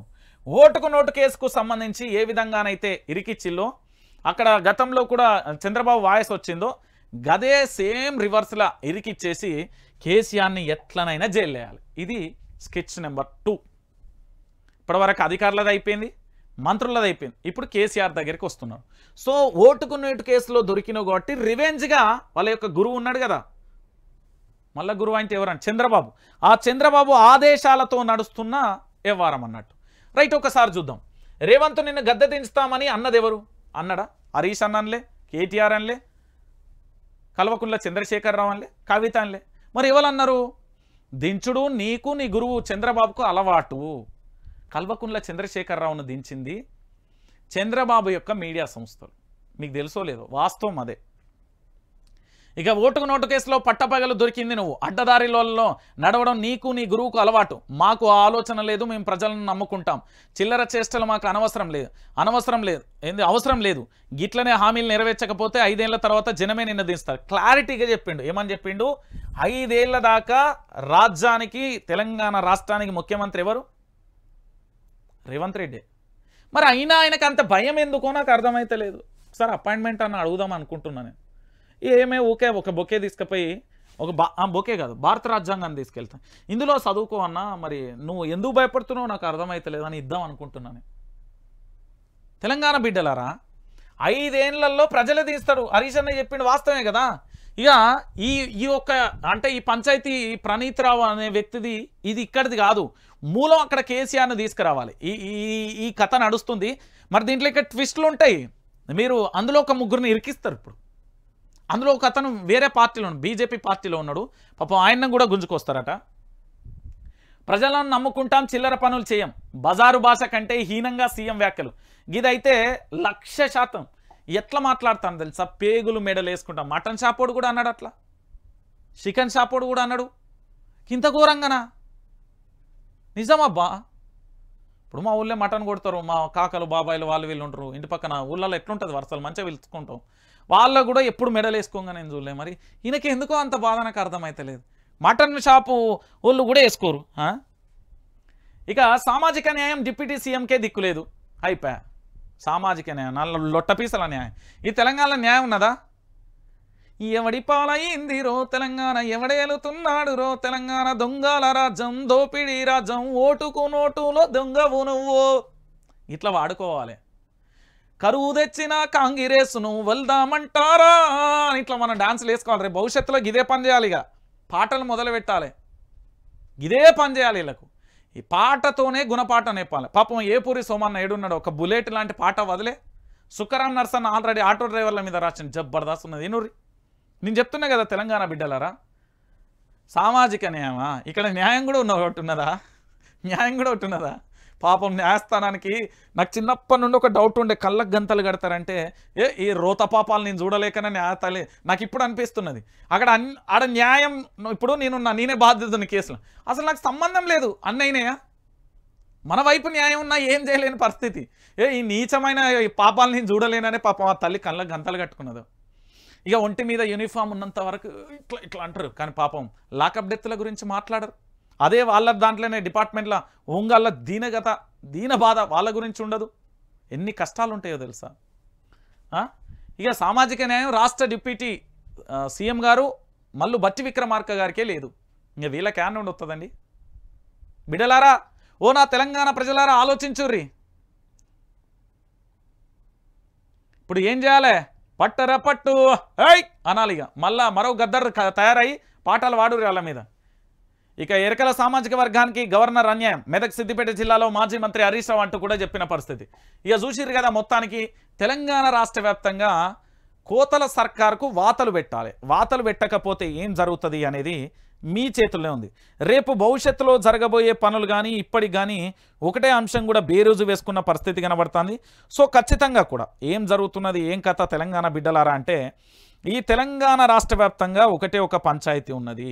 ఏంది అంటే ఇక్కడ పూర్తి స్థాయిలో కూడా వ్యవసాయానికి కరువును తెచ్చిన కాంగ్రెస్ ఉండాలన్నా పోవాలన్నా. పార్లమెంట్ ఎన్నికలలో సెంట్రల్లో మాత్రం కాంగ్రెస్ పార్టీ 100% రాదు. ఇది భారత రాజ్యాంగంలో ఒక శాసనం లెక్క రాసుకోరు, ఇది రాదు. ఎందుకంటే అక్కడ ఆల్రెడీ వాళ్ళ కుంపటి మమతా దీదీ హ్యాండ్ ఇచ్చింది, అంతకుముందు నితీష్, ఒక్కొక్కరు అందరు కూటమి వెళ్ళిపోయింది. ఇప్పుడు వాళ్ళకి ఏ రాష్ట్రంలో కూడా లేదు సరైన మెజార్టీ, మనకు రియాలిటీగా తెలిసిన విషయమే. సో బీజేపీ వచ్చినా వాళ్ళకి సపోర్ట్ అనేది అవసరం కాబట్టి తెలంగాణలో బీఆర్ఎస్ పార్టీని గెలిపిస్తే, ప్లస్ విపక్షంలో బీఆర్ఎస్ పార్టీ ఉండాలి అంటే వాళ్ళకి కొన్ని సీట్లను మనం ఇవ్వాలి. 16లో 12 అన్ని ఇవ్వాలి. ఇత్తనే వాళ్ళు కూడా తెలంగాణ గలం దళం బలం వినిపించడానికి ఆస్కారం ఉంటుంది. ఆలోచించుర్రి. ఇక దాంతోపాటుగా మరొక విషయం, 1000కి పైగా పోస్టులు మళ్ళీ బ్యాక్లాగ్. గురుకుల నియామకాలలో గందరగోళం. పీజీటీ టీజీటీ పోస్టులలో అత్యధికం 3000 మందికి, 1కి మించి ఉద్యోగాలు. ఖాళీల సంఖ్య మరింత పెరిగే అవకాశం. అవరోహణ క్రమం తప్పడంతోనే సమస్య అంటూ వీళ్ళకు నేను ఏం చెప్తున్నా, ఓ అడ్మినిస్ట్రేషన్ తెలియదు, ఓ ఎట్లా చేయాలనో అర్థం కాదు, మంది ఇచ్చిన బిడ్డే నా బిడ్డ అనుకుంటారు. వీళ్ళని ఏమన్నామండి? ఓ నా తెలంగాణ బిడ్డలారా మీలే ఆలోచించరు. ఇక ఇదో కథ అయితే ఇక ఈ బాధ. ఇక ఇదంతా చూసిరు కదా, ఆల్రెడీ మన ఎక్కడున్నాడో ముఖ్యమంత్రి గారు, దళిత డిప్యూటీ సీఎం బీసీ మహిళా మంత్రికి ఘోర అవమానం జరిగింది. యాదాద్రిలో బట్టి విక్రమార్క ఒక్కరే కాదండి, పాపం మా వరంగల్ జిల్లాకు సంబంధించిన కొండా సురేఖ మేడంకు కూడా అవమానమే. ఎందుకు అంటే పూజ సమయంలో కింద కూర్చున్న బట్టి సురేఖ, ఇగో సురేఖకి ఇక్కడ ఊకున్నది, భట్టాన్ని ఇటు కూకున్నారు. పైన కూర్చున్న సీఎం దంపతులు ఉత్తమ్ కోమటిరెడ్డి, నల్గొండ జిల్లా వాళ్ళది కాబట్టి మేమే కూర్చుంటామని. బట్టి కొండా సురేఖకు చిన్న సైజు పీటలు వేసిన అధికారులు, సర్కార్ తీరును తప్పును పట్టిన ప్రతిపక్షాలు, సీఎం క్షమాపణ చెప్పాలంటూ ఎమ్మెల్సీ కవిత డిమాండ్, రేవంత్ పై చర్యలు తీసుకోవాలని ఖర్గేను కోరిన ఆర్ఎస్పీ, ఉద్దేశపూర్వకంగానే అవమానించారన్న బాల్క సుమన్. చెప్పిన కదా పాపం ఏంది కొండా మురళి, కొండా సురేఖకు సంబంధించిన ఏంది కొండా సురేఖ మేడానికి సంబంధించి చిన్న పీటేసీలు, మన బట్టన్నకు చిన్న బిడ్డ ఎంత అవమానం చేసిర్రు చూడుర్రి. ఇక ఆలోచించుర్రి బిడ్డలారా. అబ్బో మళ్ళా ఏమని చెప్పినా మంచిగా మాట్లాడని చెప్పిన ఇలా కండువ రేపటి నుండి మెడల్ వేసుకోవాలి కాంగ్రెస్ది. అంటే గుర్తులు లేకుండా 3 కలర్లు వేసుకొని ఇక వాళ్ళ భాషలో వాళ్ళకి చెప్పాలి, అర్థమయ్యేటట్టు, లేకపోతే వినేటట్టే లేరు. ఇక చూడుర్రి, పెడితే ఎక్కడ ఏంది ఏలుద్దో కూడా తెలియదా, పేలుద్దా ఏలుద్దో, పెడితే ఎక్కడ ఎల్లుద్దో కూడా తెలియదు. ఏమెల్లుద్ది? మనుగూరు సభలో సీఎం రేవంత్ వ్యాఖ్యలు, ప్రభుత్వాన్ని కూల్చాలని కుట్రలు చేస్తున్నారు, తొత్తులు తెలుసు ఎత్తులు తెలుసు, నేను గేట్లు తెరిస్తే బీఆర్ఎస్లో కేసీఆర్ ఫ్యామిలీ తప్ప ఎవ్వరు మిగిలరు, మాతో గోక్కోవద్దు, గోక్కున్నోళ్ళే బాగుపడలే, పెడితే ఎక్కడికి ఎల్లుద్దో కూడా తెలియదట. ఏం పెడతావు అంటున్నా, పెట్టనీకి నీ దగ్గర ఏమున్నది అసలు? ఏం పెడతాడు ఆయన? ఏం పెడతాడు నాకు తెలియదు, ఏమున్నది ఆయన దగ్గర పెట్టనీకి? ఎవరికైనా తెలిస్తే చెప్పుర్రి జరా. ఈ గిదా భాష ఏమన్నా ఇజ్జత్ తీస్తున్నావే మనది? మన కుటుంబంలో పుట్టి నువ్వు గిట్లా మాట్లాడతావు అనుకోలే. రేవంత్ అన్న ఎవడే నీకు ఈ రాసి ఇచ్చేది, స్క్రిప్ట్ రాసి ఇచ్చే సన్నాసి ఎవడే? ఒకసారి నాకు చెప్పే. అడ్డమైన సన్నాసులందరూ పెట్టుకుంటూ పెడితే ఎక్కడ ఎల్లుద్దో కూడా, ఏం పెడతావు? ఏమున్నది నీ దగ్గర? అదే పెట్టేది ఏంది చెప్పరాదు, డైరెక్ట్గా చెప్పరాదు. ఏం పెడతావు, ఎక్కడికి వెళ్ళొద్దో చెప్పే. ఏమున్నది నీ దగ్గర నాకు తెలియకుండా? అంత రహస్యంగా ఏమన్నా దాచినావా? నిధిగిట్లా దాచినావా? వజ్రాలు వైడూర్యాలు ఏమన్నా దాచినావా? లేకపోతే ఇంకేమన్నా దాచినావా? లేకపోతే ఏకంగా ఏమన్నా ఏంది బ్లాక్ మ్యాజిక్ లెక్క ఏమన్నా చేస్తున్నావా? ఓం భీం భీం బిష్. ఏం పెడతావు, ఏం వెళ్ళొద్దు, ఏమున్నది నీ దగ్గర? ఏంది ఈ భాష? ప్రభుత్వానికి ఎవ్వరు కుట్రలు చేయండి. నేను కల్వకుంట్ల చంద్రశేఖరరావు చేత బాండ్ రాసిస్తుందా నువ్వు 5 ఏళ్ళు ఉంటావని? వాళ్ళు ముట్టుకోననే చెప్పే హరీష్ అన్న ఇగో హరీష్ అన్న ఇంత చక్కగా చెప్పాడు. ఏడవా ఇగో గిట్లనే హామీలు నెరవేర్చకపోతే 5 ఏళ్ల తర్వాత జనమే తీస్తారు, 5 ఏళ్ళు ఉంటామని హరీష్ అన్న చెప్పిండు కదా. మరి ఇది ఏంది? ఏం పెడతావు? తెలంగాణ ప్రజల మీకు ఏమన్నా తెలిస్తే కామెంట్లు పెట్టరు. ఏం పెడతాడు, ఏమున్నది ఇక్కడ? ఒకసారి మీరే పెట్టుర్రి. ఈయన పెడితే ఎక్కడ ఎల్లుద్దో కూడా తెలియదట. ఏం పెడతావు, ఏం వెళ్ళుద్ది, ఏమున్నది నీ దగ్గర? ఇది మన సీఎం గారి భాష. నీకు దండమయ్యా స్వామి, నీ భాషకు నీకు. చిచ్చి పోరగాళ్ళని మొత్తం జడగొడుతున్నావు. మా ఇంట్లో పోరాడైతే రండాయించేటి దాన్ని రోజు అడుగుతున్నాడు, దానికి సమాధానం చెప్పలేక సప్పుడే కూకున్నాను. గట్ల అయిపోతాం. ఇప్పుడు పొద్దుగాల అడుగుతాడు వాడు ఇక బడి వేయచ్చు రాగానే పెడితే ఎక్కడ ఏం పెడతాడట అని అడుగుతాడు. ఇప్పుడు నేనేం సమాధానం చెప్పాలి? రేవంత్ రెడ్డిజీ ఏం భాష అది? మనకు అవసరమా? ఒక డిగ్నిఫై సీఎం ఇట్లా హూందాతనంగా ఉంటుంది. ప్రజలందరి ముఖాలలో చిరునవ్వు చూసే ఒక సింహస్వప్నం ఆ చైర్ను చూసినప్పుడల్లా నాకేమనిపిస్తుంది తెలుసా? ఆకలితో అలమటిస్తున్న జీవితాలకు ప్రాణం పోయొచ్చు, నిరుద్యోగులకు ఉద్యోగాలు ఇవ్వచ్చు, పచ్చని ఏంది బీడిపోయిన భూములన్నీ పచ్చని మాగాణులుగా చేయొచ్చు. ఎంత అద్భుతంగా చేయొచ్చు తెలుసా? ఏముంటుంది, 4 వద్దులు ఉంటాం కావచ్చు భూమి మీద, ఎప్పుడు చచ్చిపోతామో తెలియదు. వైఎస్ రాజశేఖర రెడ్డి పోలే, చాలామంది నేతలు చనిపోలే, బతుకున్నోళ్ళు ఎవరు? శాశ్వతంగా ఉంటామా? ఇక్కడ ఏముంటుందండి? ఏముంటుంది? ఏమన్నా ఎక్కువ రోజులు బతకనీకి వచ్చినావా? ఓడు ముందు చస్తాడు, ఓడు వెనక చస్తాడు, గంతే కదా. ఈ భాష అంతే ఎందుకు? ఉన్నన్ని రోజులు 4 సాయం చేయరాదు. నీ జాతకం రిస్తే నువ్వు సీఎం కావాలి, నా జాతకం కూడా రాస్తే నేను కూడా సీఎం కావాలి కావచ్చు. ఇక నాయన సర్వనాశనం సంఖ నాకు ఇస్తున్నారు భయ్. ఇక రేవంత్ పంచకథ ఇది అయితే నాకు మస్తు బాధ అనిపించింది తెలుసా? ప్యాంటుతో ఆలయంలోకి వెళ్ళబోయిండు. అక్కడే ఉన్న ఏవలో అధికారులు అందరూ అర్చకులు అట్లా వెళ్ళొద్దనగానే ఏది తమ దగ్గర ఉన్న పంచం తీసి అందించాలి. అప్పటికప్పటికి లోపలికి వెళ్ళి మార్చుకునే పరిస్థితి సమయం లేకపోవడంతో ఏం చేశాను, ప్యాంటు మీదనే పంచ కట్టుకొని పోయింది. ఇప్పుడు ప్రస్తుతం సోషల్ మీడియాలో అన్న ట్రెండ్ అయిపోయింది. ఇక ఏం చేద్దాం చెప్పుర్రి. ఓ నా తెలంగాణ బిడ్డలారా ఆలోచించుర్రి. పంచ అక్కడిదక్కడ కట్టుకున్నాడు మా సారు, సీఎం సీఎం సారు పంచని.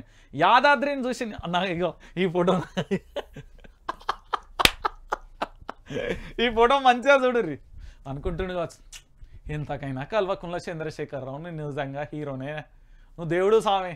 దేవాలయంలో చూడు ఎంత అద్భుతంగా ఉన్నదో, ఎంత అద్భుతంగా కట్టించినావు. వావ్ వారెవ్వా మస్తున్నదా సీఎం కల్వకుంట్ల చంద్రశేఖరరావు. నీకు ఇక డైరెక్ట్గా ఎట్లా థ్యాంక్స్ చెప్పలేను కానీ వీటికన్నా థ్యాంక్స్ చెప్తున్నా అనుకుంటుండేమో ఈ ఫొటోస్. లేకపోతే ఇక్కడ ఏమన్నా బ్లాక్మెయిల్ చేసేసి ఇందులో 50% మాట రాసుకుందాం అనుకుంటున్నావు, 50% నా మాట నాకు రావాలని అట్లేమన్నా రాసుకుంటున్నావా? రేవంత్ అన్న చెప్పవే, బాగుంది అనుకుంటున్నావా? లేకపోతే ఇందులో కూడా యాదాద్రి లక్ష్మీ నరసింహస్వామి టెంపుల్ నాకు కూడా 50% ఇలా రాసిద్దారా? ఏమనుకుంటున్నావే రేవంత్ అన్న? యాదాద్రిని చూసి మంత్రముగ్ధుడైన సీఎం. ఇక సీఎం సతీమణి ఇక మా అక్కనైతే అనుకోవచ్చు, బాగా గట్టిండు రంజిత్, మంచిగా ఉంది అని అక్కనైతే అన్నదట. బాగుంది యాదాద్రి టెంపుల్ అని. ఇక మరి మా అన్ననే ఇట్లా చూస్తుండు, ఈ అమ్మ ఎంతకైనా కేసీఆరేరా. ప్రేమ వచ్చింది కేసీఆర్ మీద, రేవంత్కు ప్రేమ వచ్చింది. వెరీ గుడ్, అట్లా మంచిగా రైట్. ఇక దాంతో మరొక ఏంది, ఉద్యమ నేలపై కథనబేరి ఇక్కడి నుంచే కేసీఆర్ ఎన్నికల శంకరావం, కదిలి ఎల్లుర్రి, మద్దతు తెలుపుర్రి, దుమ్ము దులిపిరారి పోర్రి, అందరు పోరి. ఇక ఇదోటి, అయ్యా ఎమ్మెల్యే వివేక్తో రేషన్ బియ్యం స్మగ్లర్, వీల్ చైర్లో ఉన్న వ్యక్తి ఏడా ఈయనే తీవ్ర గాయాలతో హాస్పిటల్లో. జర్నలిస్ట్ వెంకటేష్ ఏమైంది? దళిత జర్నలిస్టుపై V6 వివేక్ అనుచరుల దాడి, రేషన్ బియ్యం అక్రమ దందా వార్తలు రాసినందుకే దాడి. వివేక్ అనుచరులే కొట్టారంటున్న బాధిత జర్నలిస్ట్. దళిత జర్నలిస్టుపై దళిత ఎమ్మెల్యే అనుచరుల దాడి. ఇదేమి రాజ్యం దొంగల రాజ్యం, దోపిడి రాజ్యం, వి వాంట్ జస్టిస్. మళ్ళీ అంటారు ఇక స్లోగన్ స్టార్ట్ అయినాయి. ఇక చూడరు, నా జర్నలిస్టు సోదరుల మీద చెయ్యి పెట్టడానికి ఎన్ని గుండెలరా మీకు. నేను చెప్తున్నా, జర్నలిస్టు సోదరులందరికీ చెప్తున్నా, ఎవడెవడైతే కొడతాడో వాని బాక్సులు బద్దలయ్యేటట్టు అన్నారు. వాడు భూమి మీద ఏమైతే కానీ పోయి నేస్తానాలలో కూకుందాం, కానీ మన ఒంటి మీద దెబ్బ పడితే వాని మూతి పళ్ళు రాలే, వాని మొత్తం సర్వనాశనం చేయండి. వాడు ఎవడైతే దంతాడో వాని తరతరాలు చేయరి, లేకపోతే ఇనరి నా కొడుకులు. రాజ్యాంగం ఉంది కదా, కేసులు పెట్టుకుంటారు కదా, పెట్టుకోరి. ఈ వ్యక్తిగత దాడులు దేనికోసమే? ఏమన్నా ఆయపాటు నై చచ్చిపోతుంది, వాళ్ళ భార్య పిల్లలకు, వాళ్ళ తల్లిదండ్రులకు, వాళ్ళ అన్నదమ్ములకు, అక్క చెల్లెలకు ఎవడే ఆ దిక్కు? ఓ కుటుంబంలో వ్యక్తిని కోల్పోయినని తెలుస్తుంది ఆ బాధ ఏందో. మదం ఎక్కి మదపు టేనుగుల లెక్క ఎగురుతున్నారు. ఏమన్నా రేవంత్ అన్న గిదానా నీ పాలన? ఏమయ్యా వివేక, నీ పేపర్కి ఎట్లాగూ కంటి వెలుగు పరీక్ష కావాలి, నాకు అర్థమైంది. ఇప్పుడు నీకేమైంది? నీకు ఎట్లాగా ఏంది పార్క్ అయితే వెనుకనో ఆడ 3.5 ఎకరాలు ఎకరం భూమి ఇస్తాన్నా మంత్రి పదవి రాలే. ఈ దాడులేంది? నువ్వు ఒక జర్నలిస్ట్, ఒక సామ్రాజ్యాన్ని పెట్టినవు, ఓ ఛానల్ నడుపుతున్నావు, ఇదేంది? ఇదేందన్నా వివేకన్నా? గిదాన్ని నీతి కాకా కాకా కాకా. అప్పుడు అంతమంది మీ నాయన చరిత్ర ఏంది? మీరు చేస్తున్న గీ బట్టెబాజు పనులు ఏందే? వివేకన్నా నీకు ఎంత మంచి పేరు ఉండే? ఏంది ఇదేంది? ఇది కరెక్టేనా? నువ్వు ఒక సంస్థను నడుపుతున్నావు కదా, కరెక్టా ఇది? ఏ పత్రిక అయితే ఏంది? ఇది ఎంతవరకు కరెక్టు వివేకన్నా? ఓ వివేకన్నా, వినబడుతున్నాదే వైఆర్టీవీ రంజిత్, నేను ఇది ఎంతవరకు కరెక్టే? నేను చెప్తున్నా కదా, జర్నలిస్టు సోదరులందరూ చెప్తున్నా, భారత రాజ్యాంగాన్ని పక్కన పెట్టుర్రి, మన రాజ్యాంగాన్ని అమలు చేయరు. ఎవ్వడు కొడితే వాని తాత ముత్తాతను గుంజుకొచ్చి సౌదీ చట్టాలు ఉంటాయి చూడు, మీ చేతిలోకి తీసుకోరు. ఎవరిని ఇష్టం వచ్చినట్టు వాడు కొడతాడు. ఇక వీటి మీద కేసులు ఉండవు, చెమ్మ చెక్క అరిడేసి ముగ్గానే ఆడుకోరు. ఇక ఇటువంటి వాటి మీద కేసులు ఉండవు, వాని మీద ఎఫ్ఐఆర్లు ఉండవు. ఈ తండ్రినోళ్ళ మీద, జర్నలిస్ట్ శంకర్ మీద దాడి జరిగింది, ఏమైనా కేసులు అయినాయా? ఆ శిల్క ప్రవీణ్ మీద ఆయనదైందా? ఏమైనా చేసిర్రా? చర్యలు తీసుకున్నారా? ఇల్లే గిసొంటి వాటికి మాత్రం రారు. మళ్ళీ నువ్వు మొగాడు అయితే ఒకటి గెలిచి చూపెట్టు, మొగాడో కాదో వస్తే తెలుస్తుంది తెలంగాణ బిడ్డలందరికీ, ఎవడు గెలుతాడో ఎవడో కథం. నువ్వు చేయాల్సిందేంది? ఇగో గిసొంటి జరగడం, జర్నలిస్టుల మీద దాడులు జరుగుతాయి. ఇది సిగ్గుపోయే ప్రజాస్వామ్యమే అన్నారు దీన్ని. తెలంగాణలో నిజంగా అసలు ఎందుకు పుట్టినరా అని బాధ అనిపించే పరిస్థితులు ఇవి. జర్నలిస్టులను కొడతారు, చిచ్చి ఎంత ఆడంగి విడదోలు అయితే చేస్తారు. మీకు అంతగానం ఏదన్నా జరిగితే, ఏదన్నా ఉంటే మీరు ఏం చేయాలి? పూర్తి స్థాయిలో కేసులు పెట్టుకోర్రి. ఎవరు అద్దంటారు? న్యాయస్థానాలు ఉన్నాయి. చి వసుదేవుడు కూడా గాడిదకాలు పట్టుకున్న రోజులున్నాయి, గుర్తున్నది కదా. రేపు పొద్దుగాల భవిష్యత్తులో మీ మీద దాడి చేసిన వాళ్ళు అందరి మీద తిరిగి మీరు స్టార్ట్ చేయాలి, లేకపోతే గీ కుదరదు. ఏంది జర్నలిస్ట్ అని గిట్లా చెప్తున్నాడంటే, అవును మరి మాకు రక్షణ లేదు, మాకు రివాల్వర్ ఏరి. నేను అడుగుతున్నా ఈ రాష్ట్ర ప్రభుత్వాన్ని, నేను ఏం డిమాండ్ చేస్తున్నా అంటే, రాష్ట్ర ప్రభుత్వానికి సంబంధించి పూర్తి స్థాయిలో మాకు కూడా లైసెన్స్ గన్నులు కావాలి, ఇస్తారా మరి అడుగుతున్నాం. తెలంగాణ ప్రాంత బిడ్డగా, తెలంగాణ వాసిగా అడుగుతున్నా. అందరి జర్నలిస్టులకు ఇవ్వాలి. నేను చెప్తున్నా, నిన్ననో మొన్ననో మా నాయన అన్నాడు, ఇట్లా దాడులు జరుగుతున్నాయి కదరా, ఏం చేస్తారా మీరు అంతా అని అన్నాడు. మనకు ఒకటి ఉంటుందిరా, రాజ్యాంగం అనేది ఉంటుంది, తర్వాత ఇంకో రాజ్యాంగం ఉంటుంది, అది అమలు చేయరు. మీ రాజ్యాంగాన్ని అమలు చేయరు. అప్పుడు చూడుర్రి, వేట మీరు మొదలు పెట్టుర్రు అని చెప్పిండు. అట్లుంటుంది, చెప్తున్నా కదా. ఈ దాడులు దేనికన్నా జర్నలిస్ట్ రాస్తే దాడులు చేస్తారా? గతంలో కూడా ఇప్పుడు తీన్మార్ మల్లి కానీ, రఘు కానీ, లేకపోతే మా దోస్తులు అప్పట్లో కూడా అదే, ఇప్పుడు అదే సంస్కృతి. మళ్ళీ అదే ప్రభుత్వానికి మా వాళ్ళు కూడా చెప్పరాదు రీ మీ సీఎం సాబ్కు ఇది కరెక్ట్ కాదని. ఇప్పుడు ఏమన్నా దాడి చేసిర్రు, అయిపోయింది. మీ మానాన్న మీరు బీర్ బాటిల్కో నాకు తెలిసి బిర్యానీ పొట్లానికో పైసలకో ఆశపడి చేసిర్రు, గాయాల పైలని. వాళ్ళ భార్య పిల్లల పరిస్థితి ఏంది? వాళ్ళ అయ్యవ పరిస్థితి ఏంది? 9 నెలలు గర్భంలో మోసిన తల్లి పరిస్థితి ఏంది? ఇక రాష్ట్ర ముఖ్యమంత్రి రేవంత్ రెడ్డి ఏం చేస్తాడో ఏం కథనో నాకైతే ఇప్పటి వరకు తెలుస్తలేదు. కానీ తెలంగాణ బిడ్డలారా ఒకసారి మీరే ఆలోచించరు. ఎందుకు నేను ఈ విషయాన్ని చెప్తున్నానంటే, జర్నలిస్టులు కానీ ఏ వ్యక్తి మీద దాడులు కరెక్ట్ కాదు. ఇది ప్రజాస్వామ్యం అని నిరూపించడానికి లేదు పూర్తి స్థాయిలో. నేనేం చెప్తున్నానంటే, ఇక్కడ ప్రధానంగా కూడా ఇలాంటివి కరెక్ట్ కాదు అనేది తెలంగాణ బిడ్డలందరూ కూడా తెలుసుకోవాలి. ఎందుకంటే రేపు భవిష్యత్తులో ఏది జరిగినా కూడా రాష్ట్ర ముఖ్యమంత్రిదే బాధ్యత. నేను ఒకటే మాట చెప్తున్నాను, మీకోసం మీతో పాటుగా వైఆర్టీవీ మీకు అండగా ఉంటుంది. దాంతోపాటు మీ అందరికీ చెప్పే విషయం ఏంటంటే, ప్రజా వెలుగు దినపత్రిక మీకు అన్ని చోట్ల కూడా దొరుకుతుంది. ఇగో ప్రజా వెలుగు దినపత్రిక కూడా తీసుకోర్రి, మంచి మంచి వార్తలు ఉంటాయి, అద్భుతమైన వార్తలు కూడా మనం రాస్తాం. సో ఈ వార్తలకు సంబంధించి కూడా మీరు చూసుకోర్రి, జబర్దస్త్గా ఉంటుంది. రైట్.